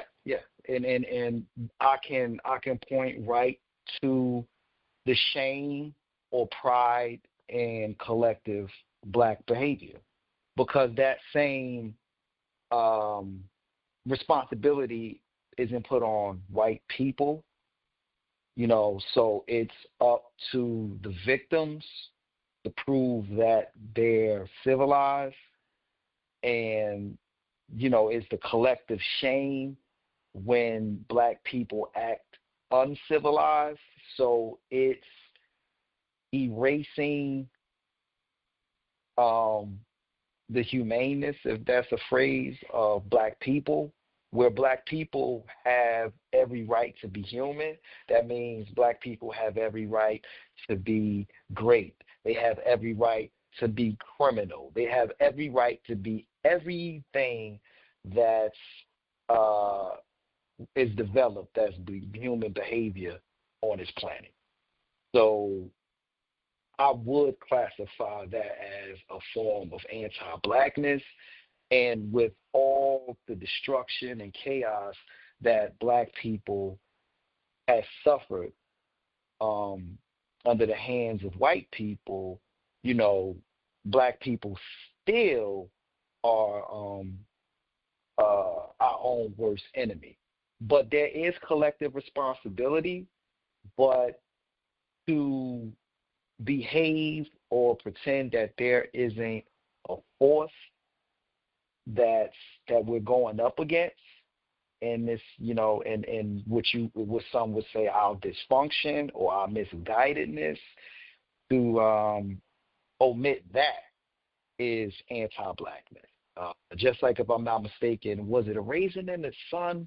I'm not sure what book that was, but the woman who wrote Case, and it was the story of the Black male in Florida who was being mistreated, and some Black people snitched on him, and his whole vitriol wasn't for the white people who ran him out of Florida.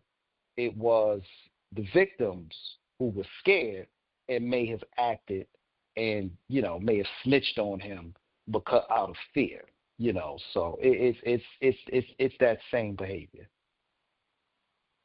Close. Isabel Wilkerson, the great. We did read her a few times way back when. Much obliged victim in New Jersey. She did point that out a few times because she said that last week. The greatest enemies of Africa are Africans. She said that a few times. Victims guaranteed qualified, I guess. We don't really have a system. If that is the case, where it has to be said twice for emphasis, we don't really have a system of white supremacy racism. The problem is Black people, you know, and many people say that. The problem is Black people throughout the generations, you know, back what they call formal slavery and all the rest of it. You know, the problem is you Black people just can't get right. I guess. White people love that. Yes, just totally remove us from the equation. It's not our fault. We have nothing to do with this. You Black people just can't get right. Let's see some of the much obliged again, our caller in New Jersey. So we get ready to wrap up. One of our folks who wrote in, email number 1. Greetings, Gus, listeners, callers. No spell check, misspelled Lumumba. Thanks for the correction. The text, Forest of No Joy, about the Congo Ocean Railroad that I mentioned. The author, J.P. Doughton, taught at what institution? Stanford. I told you, Palo Alto, man. They so much information on the Congo at all. Lumumba, Andrée Blouin. Looking forward to the next text. Me too. Let's see. Plan to read. I Know Why the Caged Bird Sings at the Same Time. We read that years back. I read it as a teenager in the early 70s. Have not looked at it since. It will be interesting to read it now. Always fun. Chapter 23. With the butt of his gun, the soldier struck her brutally, continues to pound her with his gun. Josephine's spine was damaged. She was never to stand erect again. She underwent an African treatment. She became paralyzed. The people most responsible for the harm of non-white people are racist white supremacists. Absolutely, particularly to be able to get Black soldiers to brutalize Black people, get Black soldiers, non-white soldiers to brutalize non-white people all over the world. That is so common. Yeah, I don't know what to say. That is common and a major aspect of it. And again, for a minority group of people to dominate the majority non-white population, you have to have lots of that, non-white people being willing to attack and brutalize other non-white people. 2, I was then in Switzerland, said to be neutral, although this is not the truth. Of course not. It's run by people classified as white. Facts. 3.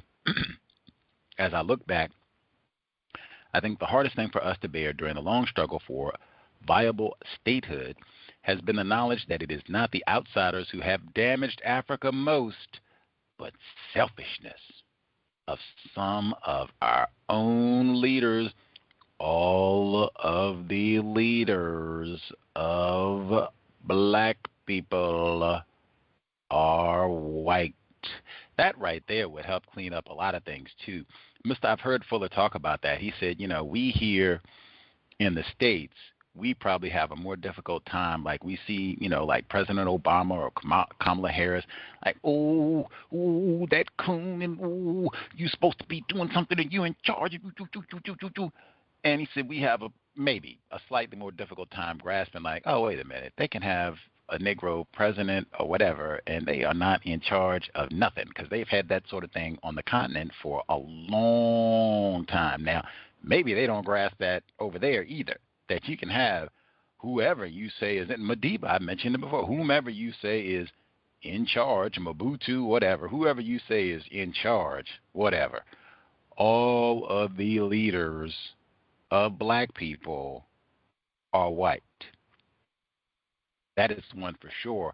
White people can show you faster than I can tell you. Let's see. Leaders, politicians among us, they sell out their black brothers. Sell out, see, they sell out over there too. Sell out the black brothers and sisters. To do so, they are our worst enemy. She had to say it 3 times. No, Andrée, our worst enemies are all classified as white. In my experience, I meet with a lot of resistance when I state this in the presence of non-white people. Tell me about it. And that, in my view, just speaks to the level of our conditioning and victimization, because I'm not one of those black and proud black people. Black people hate the cows and Gus T. So it's not that, my black brothers and sisters, but I understand now the reason for that is people classified as white. There has been a lot done to bring all this about. Lots and lots of conditioning. She started all this. We had to hear all that about the nuns and white Jesus and everything. That has an impact, unless I've been mistaken. But the people most to blame are classified as white. Very important. 4, I see now how ill-prepared morally we were for our new responsibilities. Like greedy children freed from unjust restraints, we often abandon ourselves to selfish short-term prizes, metaphor, simile specifically. We have not yet learned the long-term day-to-day faith and application needed to slow task of building a responsible citizenry. We are trained to resort to anti-blackness when laying blame for our predicament. Given a cursory examination of the totality of the atrocities which were perpetrated on the black populations of the Congo over centuries, I can only logically place ultimately blame upon the people classified as white. The fact that her father was classified as white and both of her husbands and all her children were sired by white men may play a role in her thinking. How could it not? That's a genetic impact on many, generational, in fact. How could it not? And I mean, really, all of the it's not like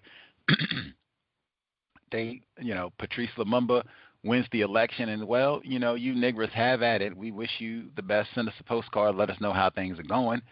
That's not the case. More so than many black people on the continent, talking about Andrée Blouin. So, I mean, even to make a statement like that, like, wow. I mean, wow. I mean, Joseph Mobutu wouldn't even exist. She told us before that he had worked for the CIA and all that. And he wouldn't even exist if it wasn't for white people. And if it wasn't him, they would have made somebody else. I mean, pick somebody else, however you want to phrase it. Not that they even needed him. They had lots of people to kill Lumumba. So, I mean, whatever. Next, and I guess he said many people think, many non-white people think just that way. Exactly like Miss Blouin, we are our own worst enemies. I've heard people have called into the cow and said, you know, if we get firearms, before we get to shooting these white people, we're going to have to shoot 100 of these coons and sell out black people. Ain't that right? Amen, amen, amen.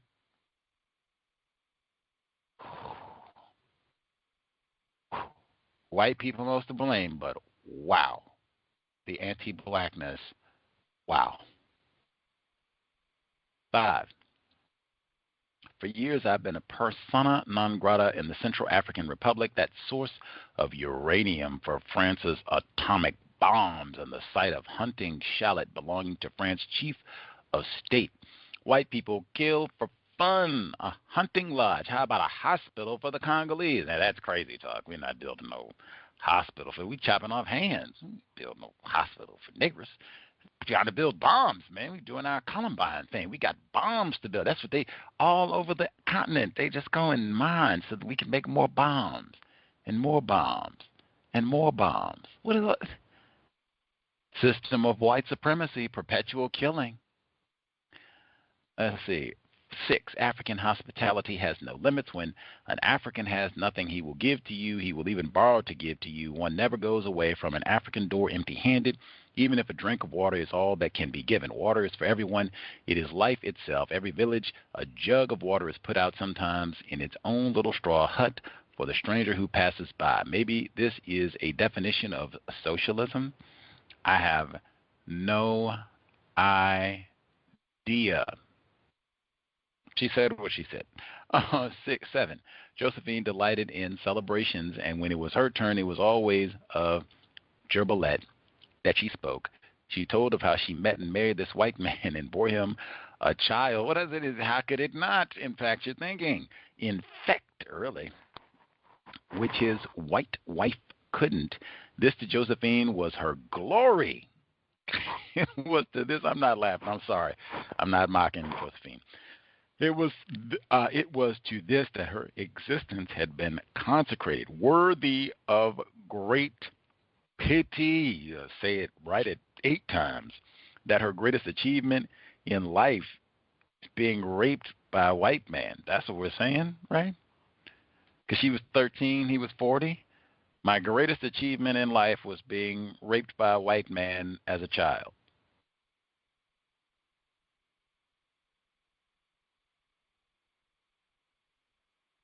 She didn't get any education. I'm so glad Andrée Blouin told us that. She didn't get any education. She didn't get any education. That was deliberate. That's deliberate too. Now, see, you can't sit up and tell me that we hadn't been prepared and we were morally corrupt and all that when white people deliberately withhold information and education from you. They do this deliberately so that then they can come and do just that and say, you all were so ignorant and stupid and you weren't prepared and we told you needed to wait another 5 or 10 or 50 years before we let you be so-called independent. We told you little children needed more education when what? You just educated us to be good slaves? Said, yeah, that's all you're going to be. That's right. That's right. Now get down in that mind.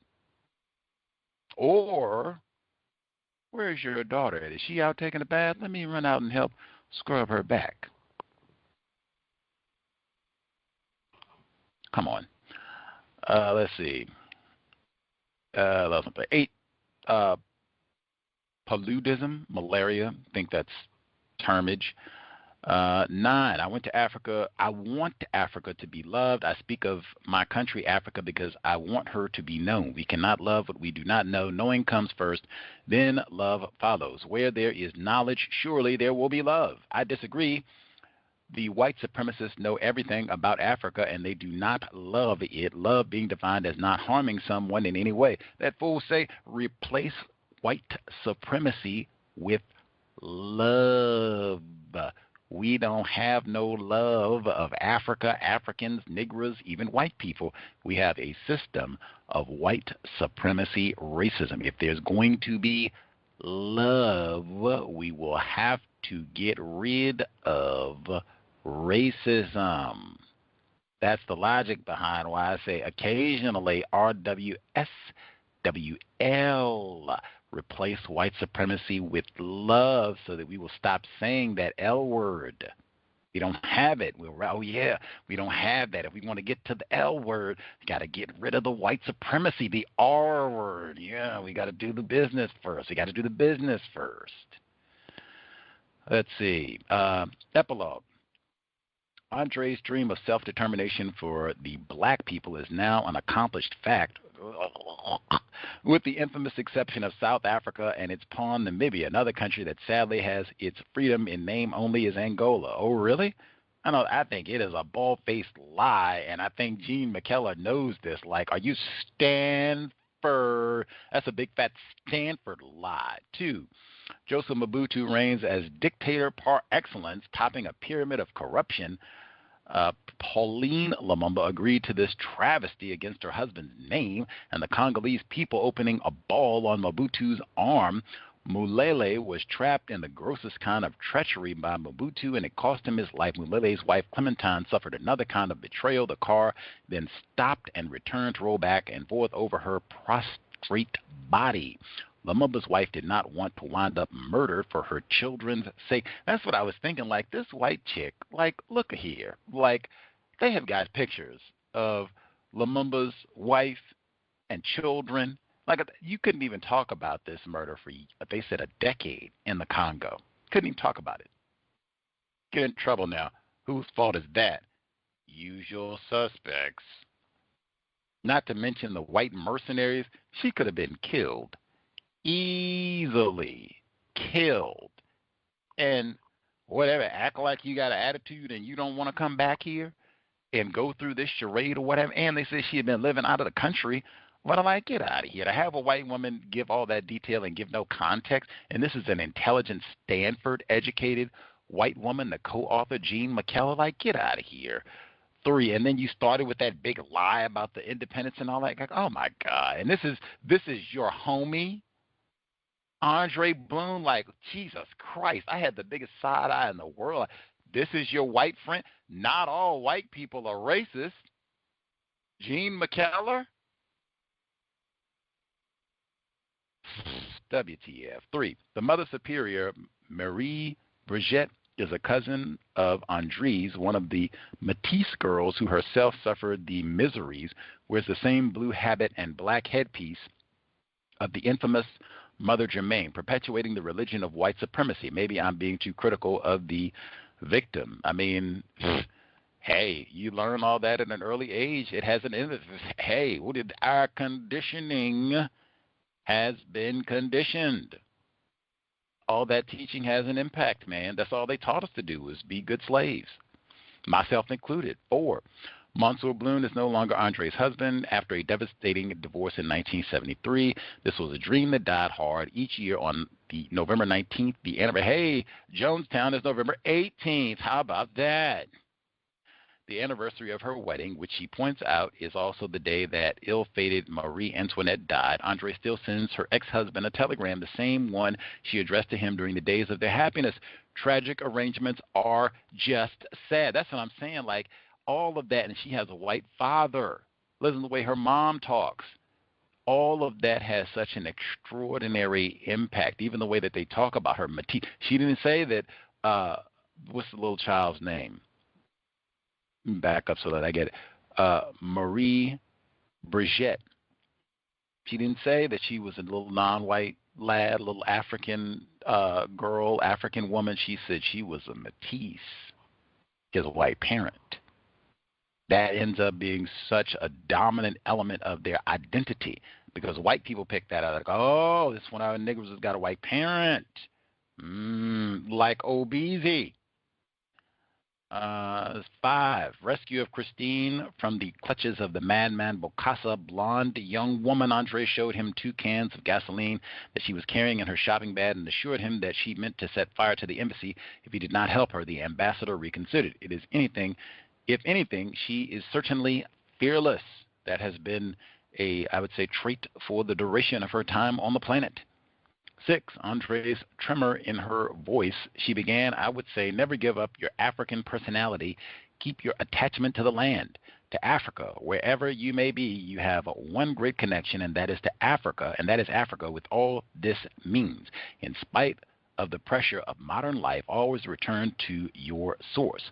Always be African. Nothing can replace our land. Nothing ever. Glad I read this book and learned of this remarkable woman. She seemingly garnered a lot of admiration and respect from those old misogynistic black males who engage in all that toxic masculinity in Africa.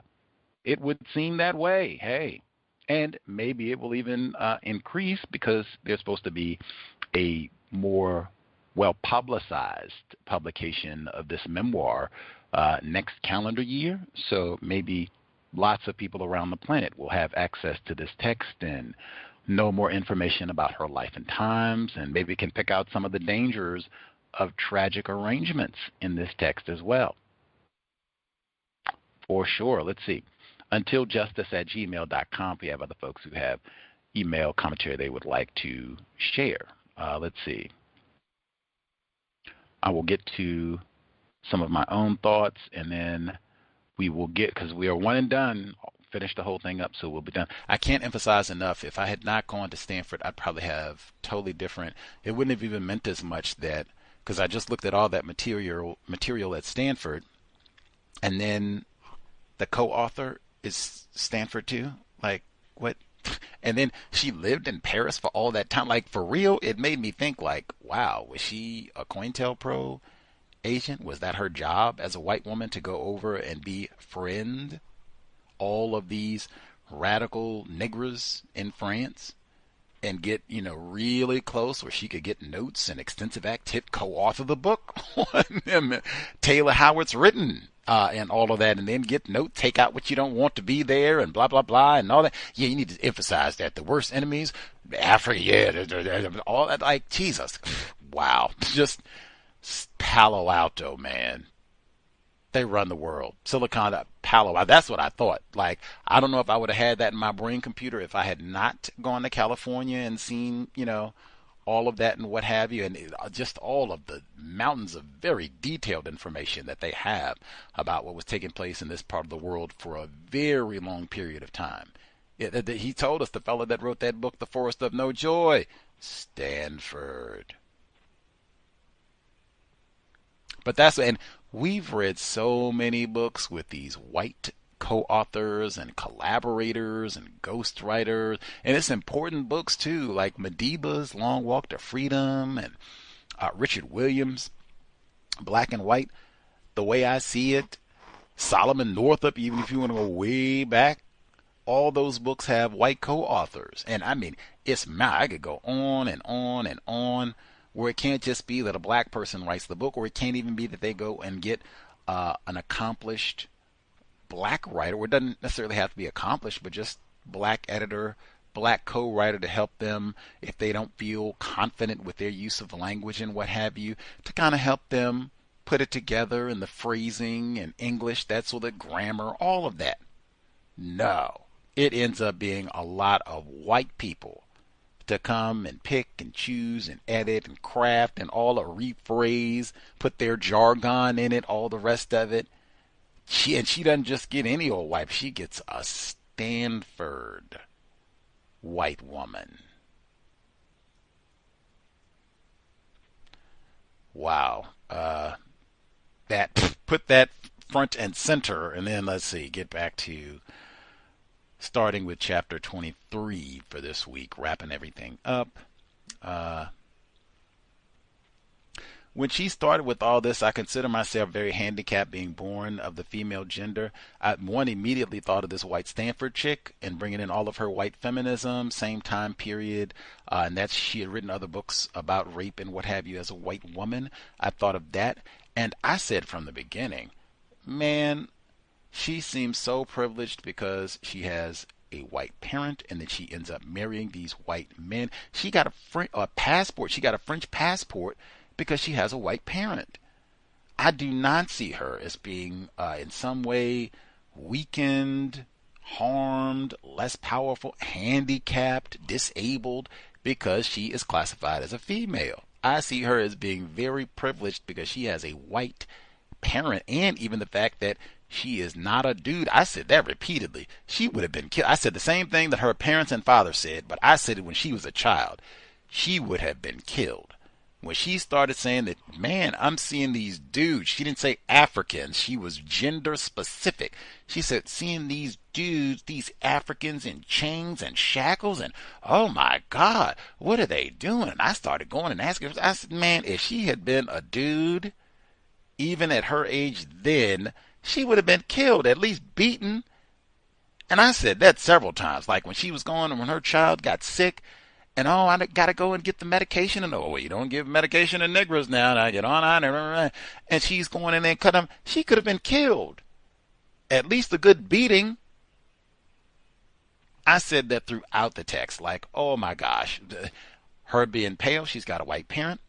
I said that then, like, she got citizenship, like, Jesus. Do you know? You should know that now. Go somewhere, leave the country, and don't have your passport, and see how important citizenship is. Refugee like those looters from Katrina. She got citizenship. That wasn't because she was a handicapped female. That's because I got a white parent. Come on, man. Come on. But that whole chapter, it started off in the beginning like, okay. If I had been born a boy, I would have never accepted the way I was treated at the orphanage. They had orphanages for dudes. I mean, did I miss something? They only had orphanages for females? That's not even true. That's not even true. They had them separated. I think she had told us about that. C.O.W.S was in one of these orphanages. That's in his autobiography that I got from reading this book. They had it at Cal Berkeley. Copied the whole thing. But he was in one of those orphanages, so they can't put you in an orphanage and beat you if you're a dude? She doesn't tell me something. She said, I would have not have to bear in silence whatever they chose to inflict on me. I would teach him to kill. Yes, to kill. So great was my pain in those terrible years. I thought of that. I thought he would defend me. He would revenge. I would teach him to kill. She's talking about her brother. Now, I'm surprised that got to stay in the book. Like, whoa. White people generally do not tolerate black people talking about killing white people. Like, whoa. Killing the nuns? Whoa. Whoa. Crazy talk. Crazy talk. Let's see.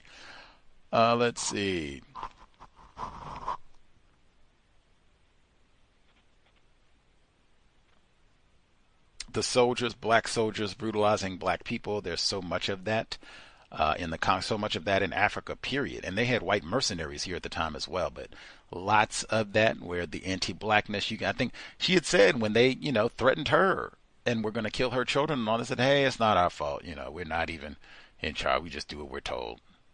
And there's a whole lot of that as it relates to terrorizing black people. Like, hey, if you want to eat, we got one sardine, not even one can. We got one sardine, so you want to eat, or we put you in jail and terrorize you. Make a decision.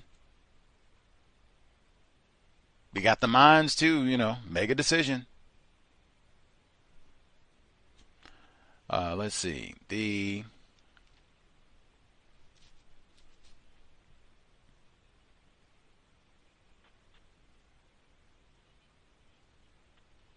Her going to all these exotic different places where she can go to Switzerland, Paris, different parts of Africa, and all of that certainly is not the same as being safe and being able to stay, wherever in the Congo or just wherever you like to be safe. But I mean, man, that's the type of thing that I'm talking about. She got that French passport. Like, she, in my view, has so much, if you want to say power, privilege, whatever, that she would not if she did not have a white parent. Patrice Lumumba is in a barrel of acid, and you get to live older, see your children grow up. It's getting heavy. I can leave the country and go chill. I'm not saying I want her harmed, but I mean, don't come telling me that I'm a handicapped female and, you can do all this globetrotting at a time. How many black people where she grew up at got to go to all these places, male or female, that didn't have a white parent? Come on. Let's see.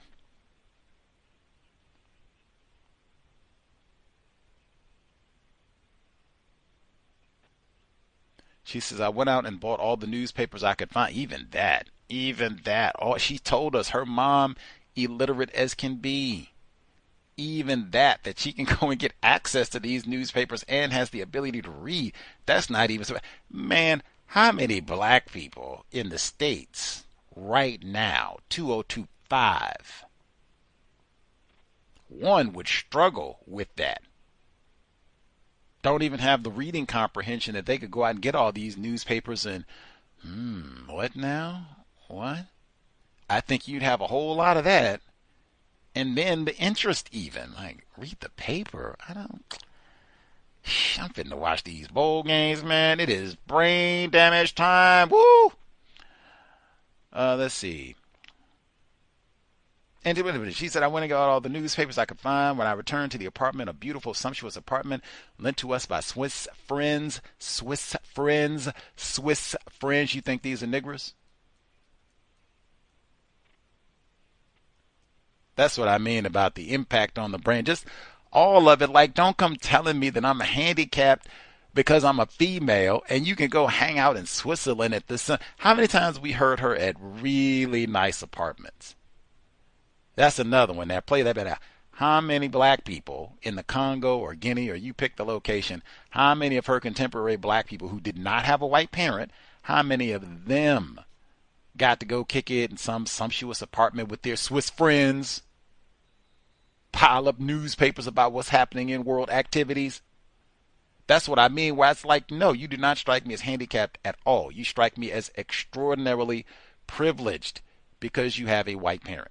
And I might even add, because you are not a male. You might have been in a barrel of acid with all of the people that got killed with Patrice Lumumba's were dudes. If you were a dude, they might have piled you in there too. Facts. Let's see.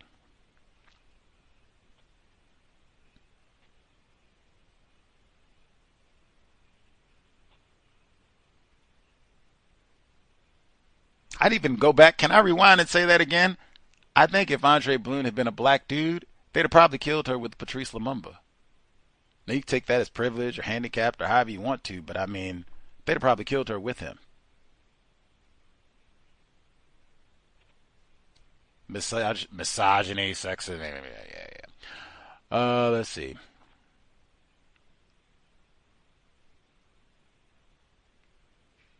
She said the hardest thing for us to bear during the life. Now, I will say, some of this might be she doesn't know. They couldn't talk about this for a while. She did read man. I'm trying to find ways to give. Maybe she didn't know. Maybe she did not know the full details of all of the dastardly things that white people were doing with the assassination of Lumumba and with just total destabilization of the Congo. They got lots and lots and lots and lots of books that are written by white mercenaries alone who just went to the Congo to kill black people. Lots of these books. I was even thinking we should read one of these. Like, what? I didn't even know that was a genre. The White Mercenary Autobiography, that is a genre. And that's another. Now, who do you think is reading those books? All the fun we had not hunting tigers and monkeys. We're hunting niggers, and generally considered unruly niggers who are messing up the mining operation on the continent. That type of thing. Calling themselves radical. Let's see. And she even went back when she gets on this thing saying that the hardest thing to bear was oh my God. She goes back to the slave art. White people bring this up today. Matter of fact, I hear this from some of the same black people who would say, man, don't you call me no African American because I'm not with no Congolese and the rest of them folks. Matter of fact, these are the same black people and such that sold us off into slavery. You work with the white man, then come back and say that that's my African brother. Matter of fact, they owe us reparations. I'm not with no Africans. They the people that sold us and put. I've heard that from black people born right here in the States and white people. It wasn't even us. It was your brothers that sold you off in the slave. You need to go and get a check from your brothers. And she said the exact same thing. Like, do what? Do what? I said the same thing. We had a white man come on this program and say the exact same thing. Talking about some of the slave ships and such. from England. I said, well, since Liverpool has all of this wealth and opulence even today, where's the African city that is like Liverpool that's just ballin'? They got gold toilets and gold dental floss and gold sidewalks and just all of, where's the African city that has that? And he said, Brother Gus, that's a good question. I think, I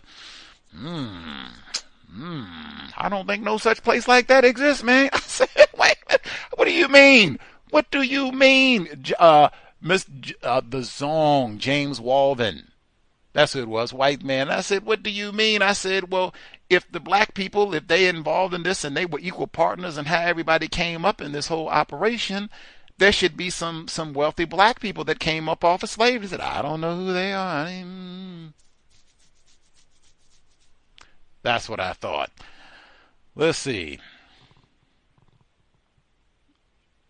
She said, some of our corrupt leaders have betrayed the people, are still doing so in tyrannies of cruelty that are sheer madness among the people themselves. The spirit of slavery too often prevails, an attitude of cynical resignation alleviated by a childish escapism. Within this lack of belief in the right to determine one's own destiny, corruption finds an easy foothold. I mean, I guess, whatever all that is supposed to mean. When you got people starving and in the diamond mine or cobalt mine or whatever it is, and they're ignorant and uneducated, it generally can be kind of easy to control and manipulate them. Generally. Just saying. And then you get a little racial showcasing with all that, where you get upset and think Joseph Mobutu is the worst thing ever, and then you forget, oh, wait a minute, it's white people. They're not even on the same continent. Forget time zone. They're not even on this continent. They're not even in this hemisphere. But they decide and control everything that happens here. Especially now, they got the Zoom and whatever. Like, oh my God. They just get the Zoom footage, the drone footage every day, and they make every decision about what happens here. They don't even stay in this hemisphere. Let's see. All this, she's trying to send money to her mother to alleviate some of her medical expenses. This is, so embarrassing. You have to go to the Red Cross, which I'm going to assume people classified as white. You have to go to the Red Cross. You can't depend on attempted family, black people, African. You can't depend on them to look out for your ailing mother who could die. Man, that is in the 10 stops, no stealing. Wow. But again, now when you get people in those types of dire straits, like I said, in the same Newsweek, they got pictures of babies that look like they are about to die. Now, you put people in those types of conditions, you have a lot of people that, I would steal from my grandmother. If it's, my newborn child is about to die, that's the only way that we can get something to eat, I'll steal from anybody. It's a whole lot of people. You put them in that sort of situation, they would do that. But man, that's, again, if that is what we got, don't be telling me about no brother and sister. If it's that bad, it would be better for me. It would be the better choice for me to go to strangers, probably white, at the Red Cross to reliably get money and assistance to my mother, as opposed to black people who are my attempted family. Whew. System of white supremacy, period. Let's see.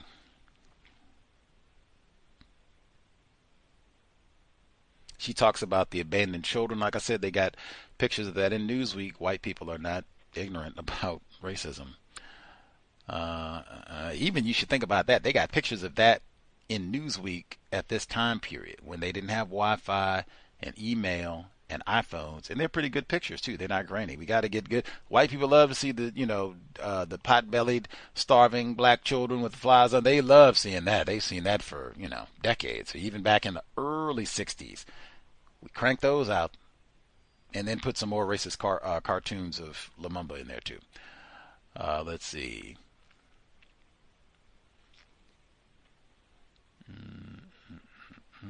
Talked about them getting the uranium, all the other goodies to run the world.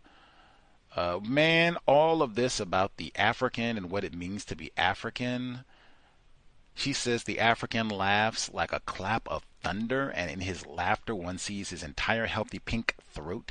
He slaps his thighs, waves his arms. It has been said that the African is irresponsible because he laughs so often and so heartily, but that is our custom to show our love of life. In Europe, only the peasants still express themselves. Thus, it is general white people's expressions of joy and pain are muted.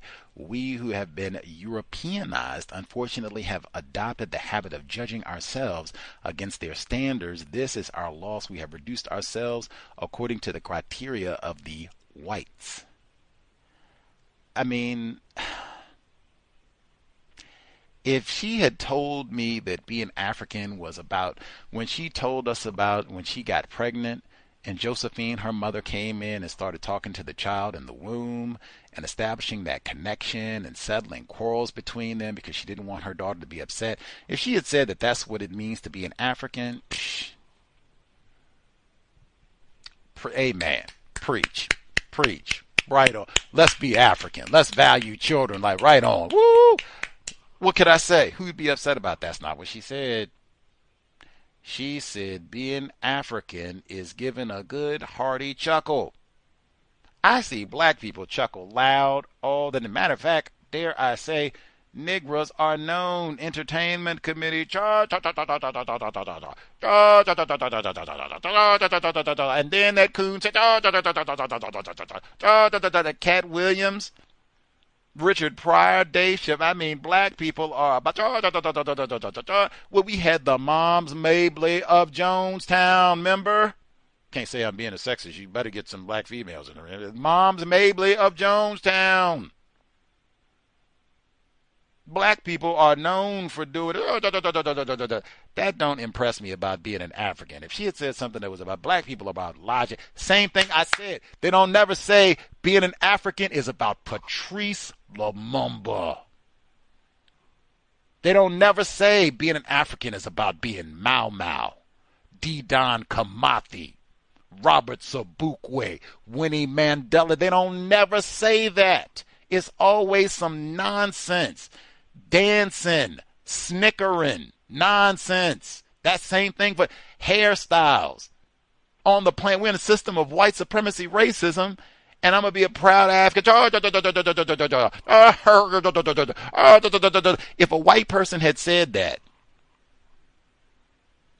being an authentic African is about laughing so that we can see the pink of your throat, I think most of us would have turned, what?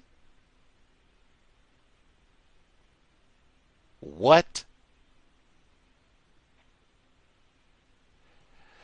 And it just got worse for me. Just none of that. I've never heard anybody explain to me anything about this is what it means to be black or African, where I get excited and my negritude gets riled up. Yes, I'm a proud black man. Never. It's always, well, we can break dance and, you know, we got them cornrows and sweet potato pie and we do some chuckling and name calling. Boy, don't nobody talk about your mama like a black person.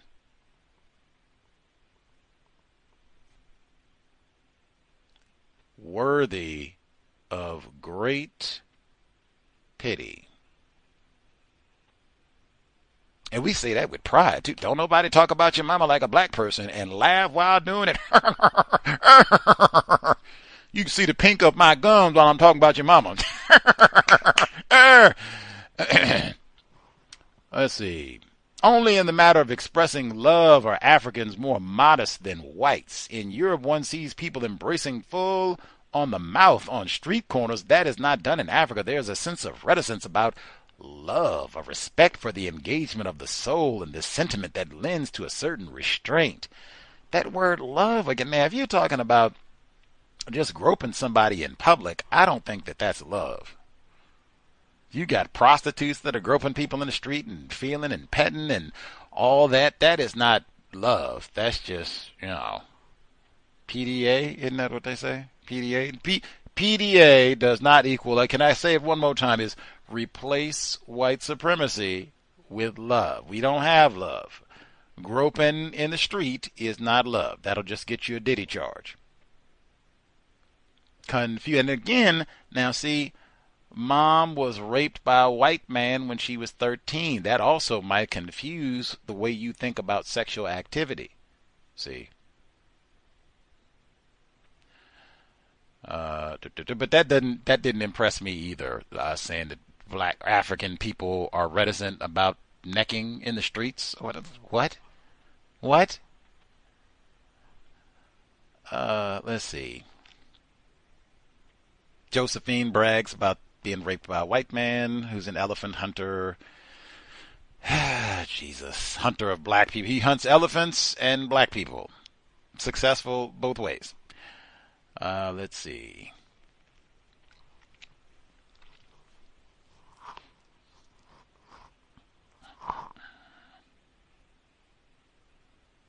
Her true love. I did not enjoy the last portion of the book, man. Her true love is this white Frenchman, whatever that is. Replace white supremacy with love. And then I was reminded, because she did say in this book that she couldn't have hooked up with no black dude. These old lame, misogynistic black dudes with no ambition. So I'm like, woof, I'm glad you got your white man. I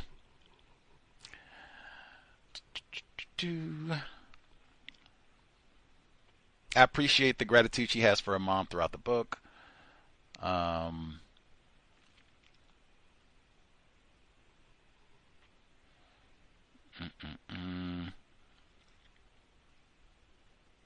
want to share my Africa with people who do not yet know what Africa may mean. I don't know what any of that means. At the end of the day, white people, I can only tell you, man, the University of Washington Library, the section on the Congo is massively larger than the section on lynching Negroes in the U.S. Congo's in a different hemisphere. They got way more, but like way, it's more than triple. The lynching section is massive. It don't hold a candle to the section on, oh man, did you see what we did to the Negroes in the Congo? White people at the University of Washington are very interested in that subject. Patrice Lumumba, all of it. Andrée Blouin, all of it. Let's see, the epilogue. But white woman at Stanford. They got a big section on the Congo at Stanford too, man. They've been very interested in this region for a long time down in Silicon Valley. William Shockley. I found that right there.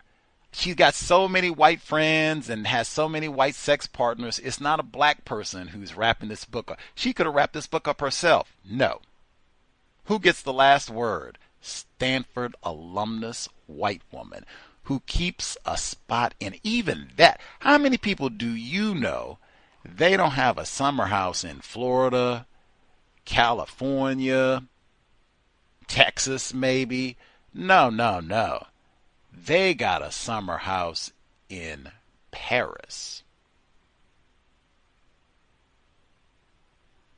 This Stanford woman ended the book when they told us about the collaborators, and they put it in French, she keeps a house in France and lived there for a decade studying Negroes, radical Negroes, like the co-author, Andrée Blouin.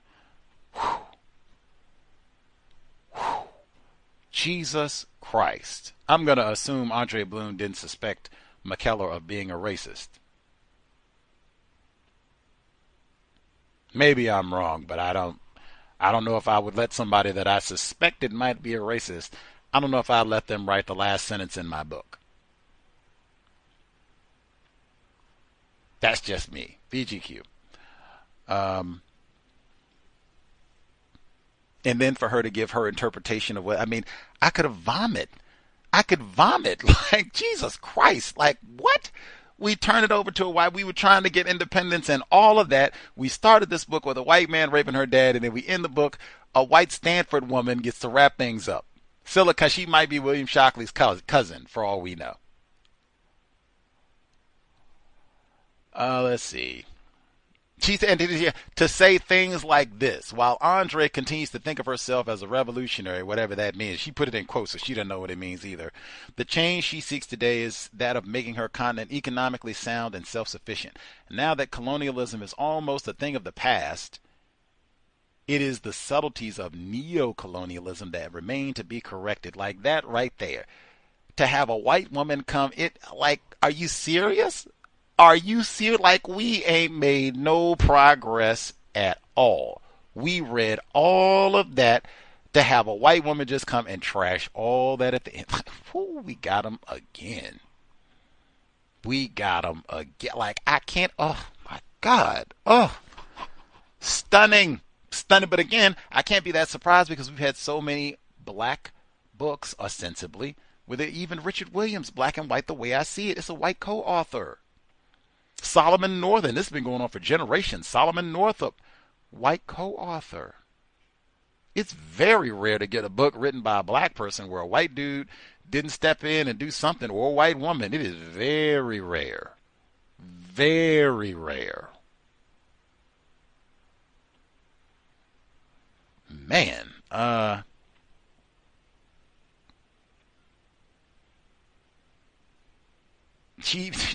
Joseph Mobutu reigns as dictator par excellence.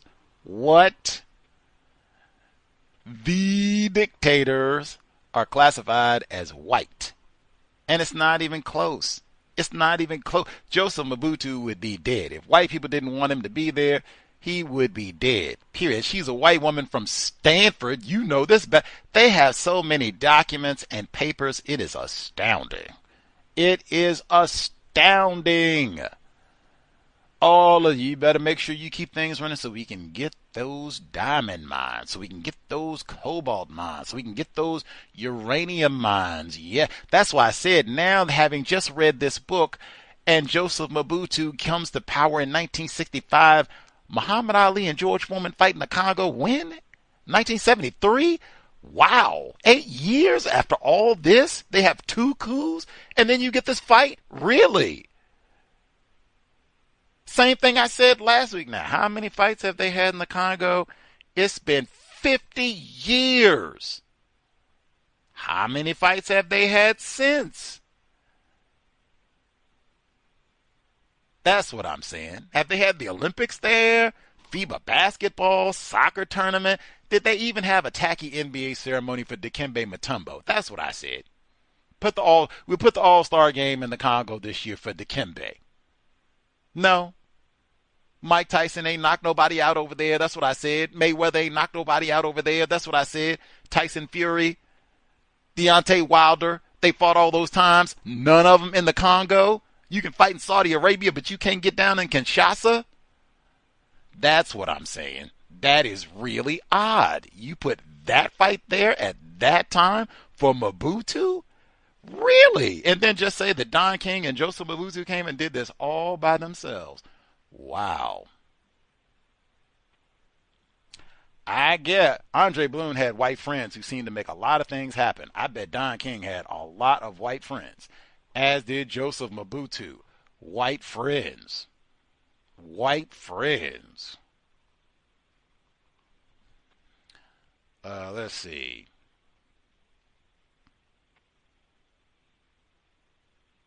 That's what I'm saying. Mobutu began his famous campaign of return to authenticity. That was the whole, they had James Brown come sing Black and I'm Proud in the Congo for all that. Like, what? What? Nigga, get out of here, man. The CIA probably rigged all of that. And it wasn't until we read this book, I didn't know. Other people think the same thing. Let's see. She said all of this re-authentic and renaming, it's not going to be Congo anymore. It'll be Zaire, and then they switched it back and all this. These maneuvers were only a smokescreen, Mr. Fuller says, not to use that term, to conceal his real ambition to outstrip in plundering and squandering the rest of the black elite, which evolved after the departure of the colonialists. She's not even saying white people. She's hiding behind term colonial. I pointed that out. We've read a number of books. Different ways to not say white people. We certainly don't identify them as racist, but we're not even identifying them as white people. colonialists. And Mobutu going to outplunder white people? You are out of your racist mind. I was thinking McLean, that's not it. Jean McKellar, you are out of your racist mind. You are out of... Joseph Mobutu wouldn't be able to get a pebble off the ground if race soldiers don't say so. They could have him killed today. Oh man, you are you Palo Alto race soldier like you know good and well. Oh my, I do not know how much of this would have stood out to me as important if I had not gone to California. And specifically, if I had not gone and seen, wow, these white people have a lot of information on Lumumba and Andrée Blouin. Like, whoa, they have studied these people in depth. And, you know, everything else about racism, for sure. Probably even sent this woman over there to be, like I said, hey, check on the niggers, befriend them, sleep with them, do whatever you got to do. She included, now they got to get in the female genital mutilation and all that. These are savages and barbarians, and the cruelest forms of brigandage go unprosecuted while the chief of state pursues his avowed goal of becoming one of the richest men in the world. He's not richer than white people. Jeff Bezos, Elon Musk, get out of here. Thugs roam the street of the capital, slashing thugs. The biggest thug in the universe are white people. Mercenaries they done sent over there. These are your thugs. And even that language, and they so comfortable calling niggers thugs. Doesn't matter anywhere in the world. It's thugs. Thugs. Roam the streets of the capital, slashing off the ears of women for the gold in their earrings in broad daylight. Andrée has seen the evidence herself. A friend of hers was thus mutilated. Now, Andrée didn't tell us about this.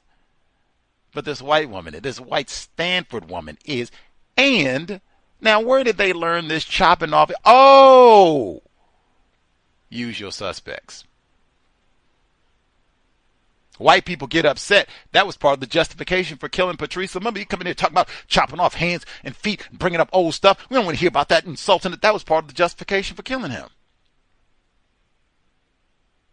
No, I don't talk about these thugs. Now we let you little children take over and you got these little thugs running the street and chopping off ears. You can't even be safe. And and the lame, just to have a white Stanford woman to come on here and talk bad about all these black people allegedly in charge in an area of the world where you have all this dysfunction because of white, not just white people like William Shockley at Stanford.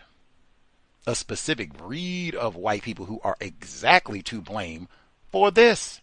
That's exactly what William Shockley was talking about, and at the exact same time period, too. Why do we need this transistor that he got the Nobel Prize for? Why? To control our niggers. Same thing I said before, minority population, we got to get busy. We're going to need technology, and we're going to have to get some Mobutus and a whole lot of help. Stanford white woman, get out of here. Let's see.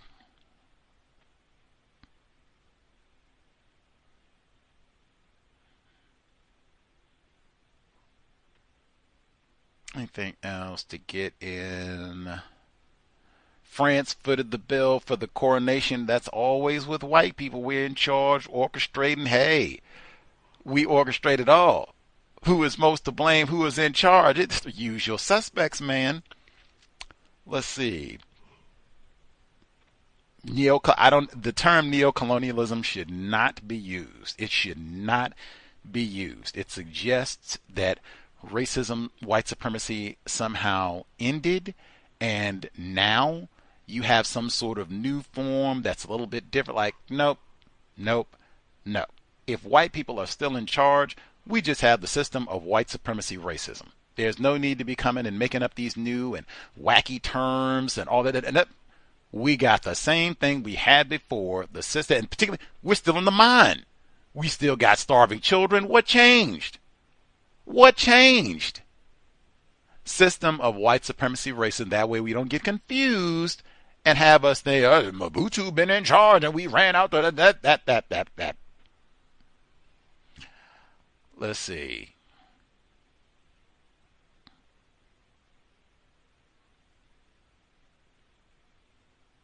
I'd be curious to know if Andrée Blouin's children married white people.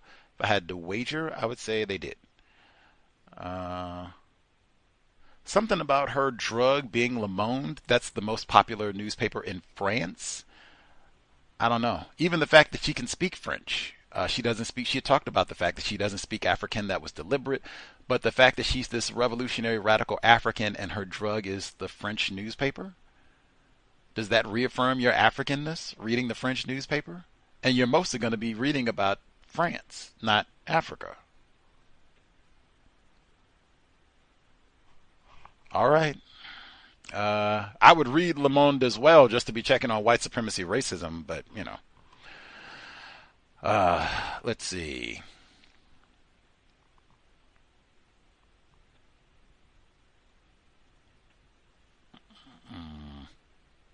Definitely glad we read the book. She is super brave. Appreciate her counter-racist efforts, efforts to help with Lumumba and lots of people in the Congo, efforts to help get black females better resources, better help not to be mistreated, efforts to help lots of black people and children.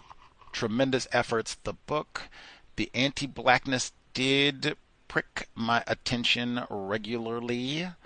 In particular, the way that she talks about white people in comparison to the way that she talks about black people. You can't tell me that you are militant and radical on the one hand and say, well, not all white people are racist and despicable, and then you got all these white friends and white sex partners, and then come back and black people are the worst enemy. Did you hear me? The worst enemy of Africa is the black people.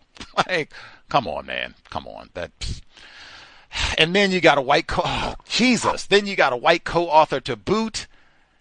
Jiminy crickets. A white co-author who was a graduate of Stanford, and it said she was closely associated with Andrée Blouin and many other personalities in the African independence movements. Doesn't that sound suspicious? I mean, Jesus Christ, a white person. You're not even born in this part of the world, and you've come over here. So I'm going to assume if you lived in French that long, you learned French and everything. So you are super well educated, and you came all the way over here. You switched hemispheres to come hang out with African Negroes. Did you even hang out? You went to Palo Alto, so I know you didn't hang out with black people in the States. You came all the way over here to hang out with radical African Negroes? What? It doesn't even make sense, man. Even then, once you come back over here in Berkeley, you're not hanging out with black people at Berkeley either. Unless you're tiptoeing into Oakland, and I don't get the sense that she did that. So it's suspicious all the way through, man. Like, come on. And you're from Stanford? Palo Alto has it on lock. William Shockley, my man Cory Booker, he knew what to do, man. Condoleezza Rice, they knew what to do, man. Palo Alto, they run the world. Let me see, did I miss anybody, emails or other folks with commentary they want to make sure we get into? We're all done, no second audio, so hit it and quit it today.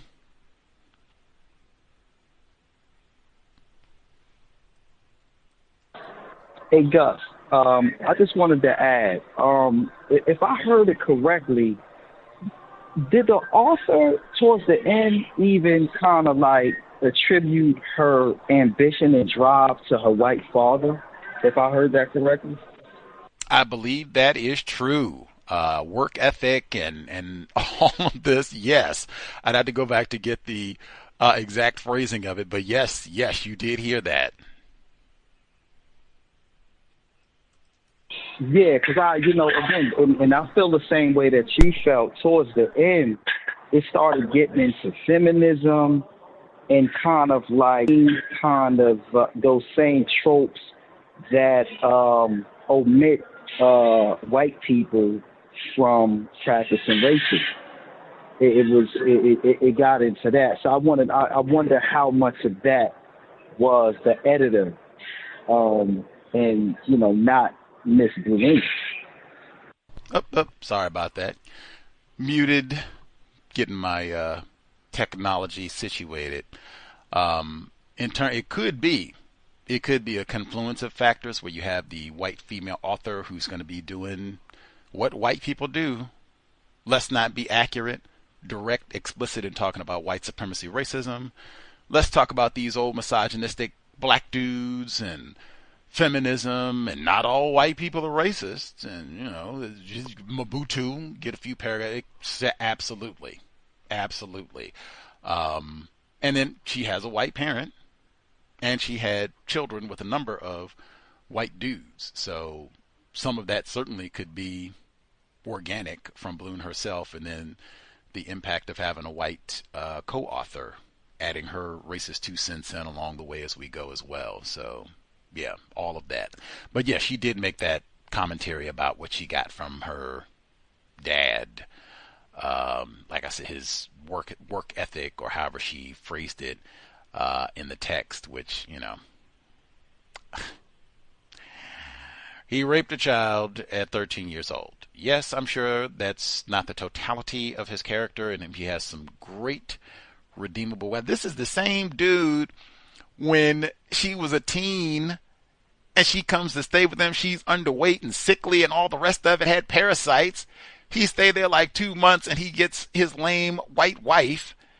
And I don't like this old nigga child. Well, if you're going to leave, don't come back and don't be asking me for no money or anything, taking advantage of me. This is the same dude like, yeah, well, you know, he wasn't all bad. I got my work ethic from it. That's my work ethic right there. See, he put me out on the porch, so I had to, you know, fend for myself. Victims guaranteed qualified, but that also. I'm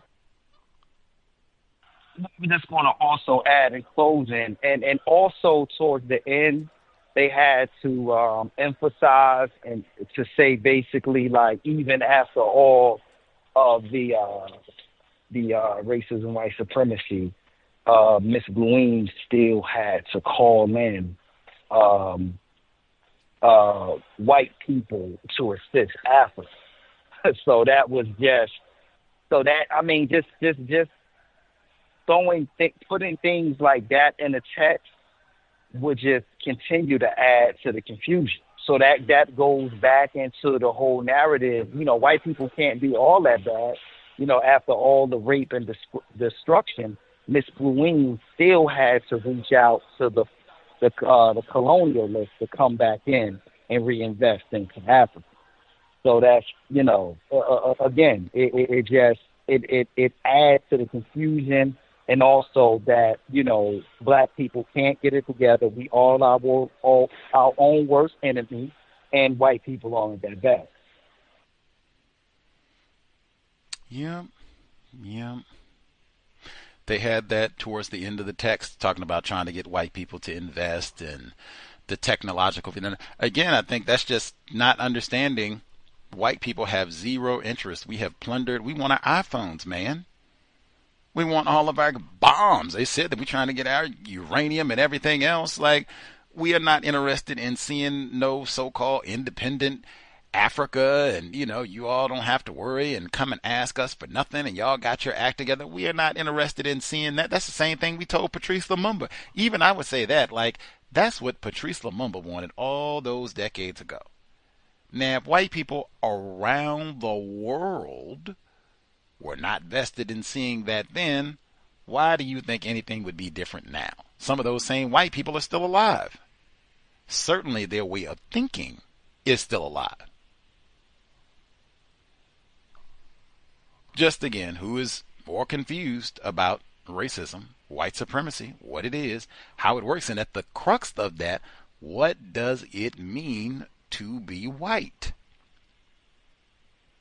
We do not understand. We do not understand that. In a book where white friends, she didn't say white, but my Swiss friends, now if the people, her Swiss friends look like Patrice Lumumba, I would be stunned.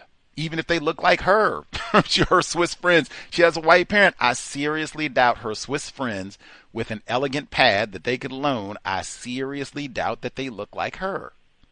That's not an accident in the system of white supremacy racism. Not at all.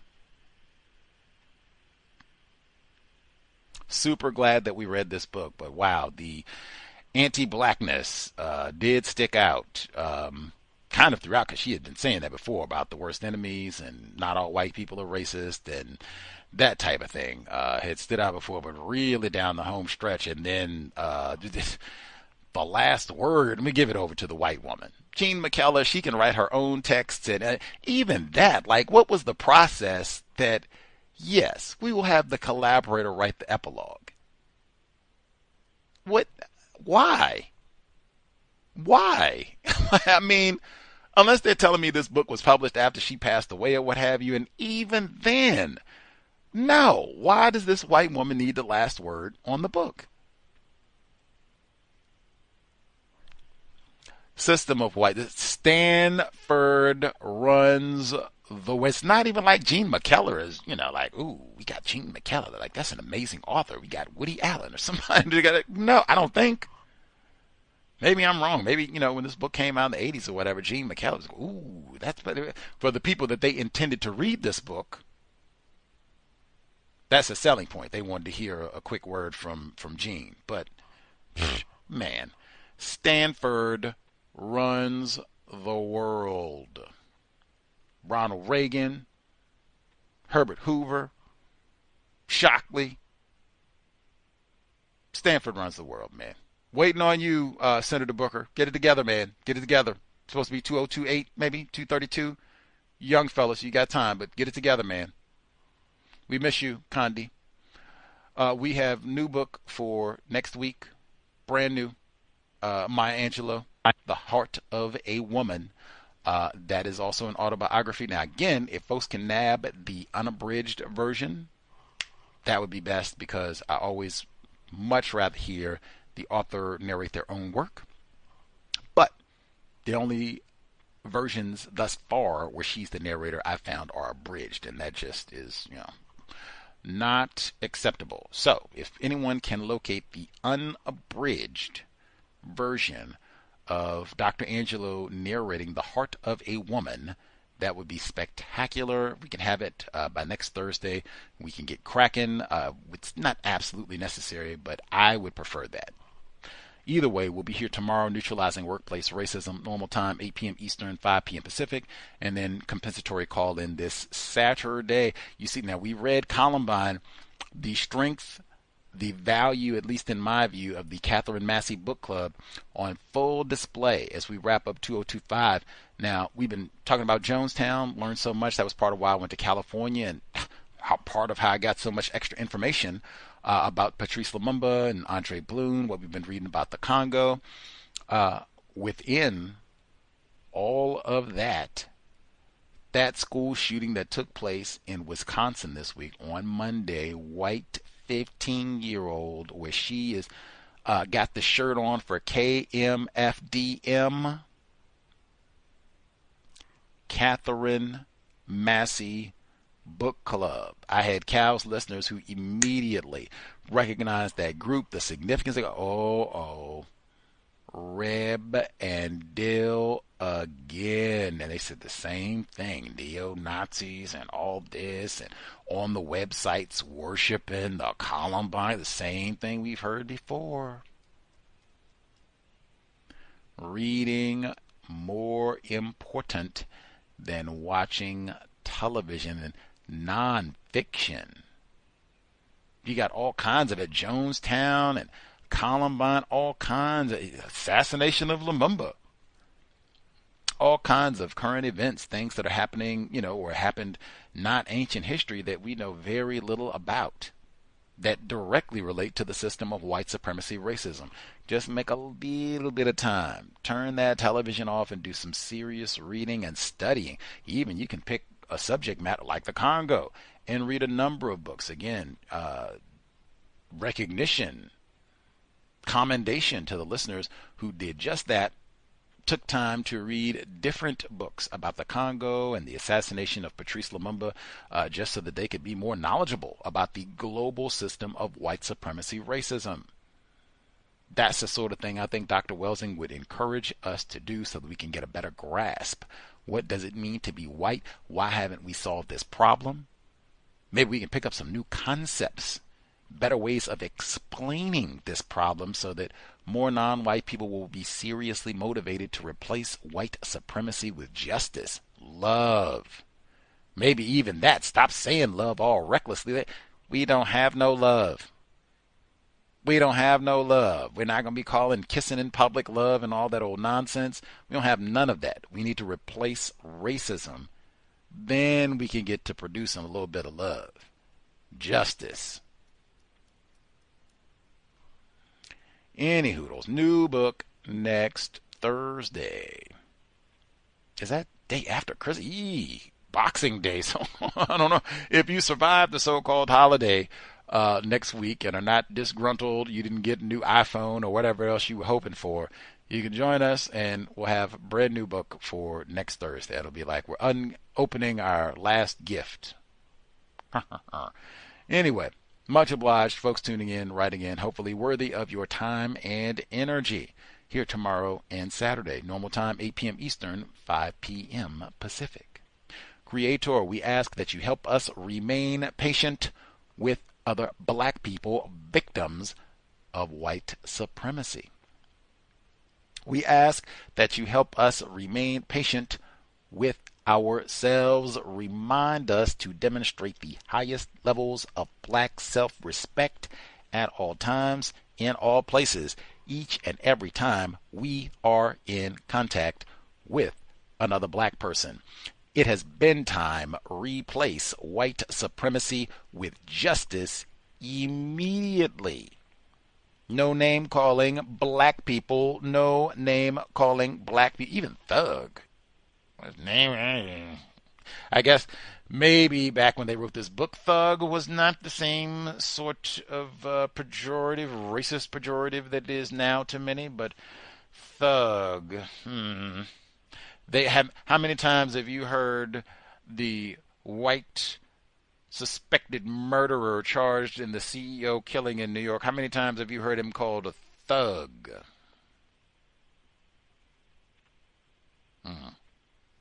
No name calling black people. No gossiping.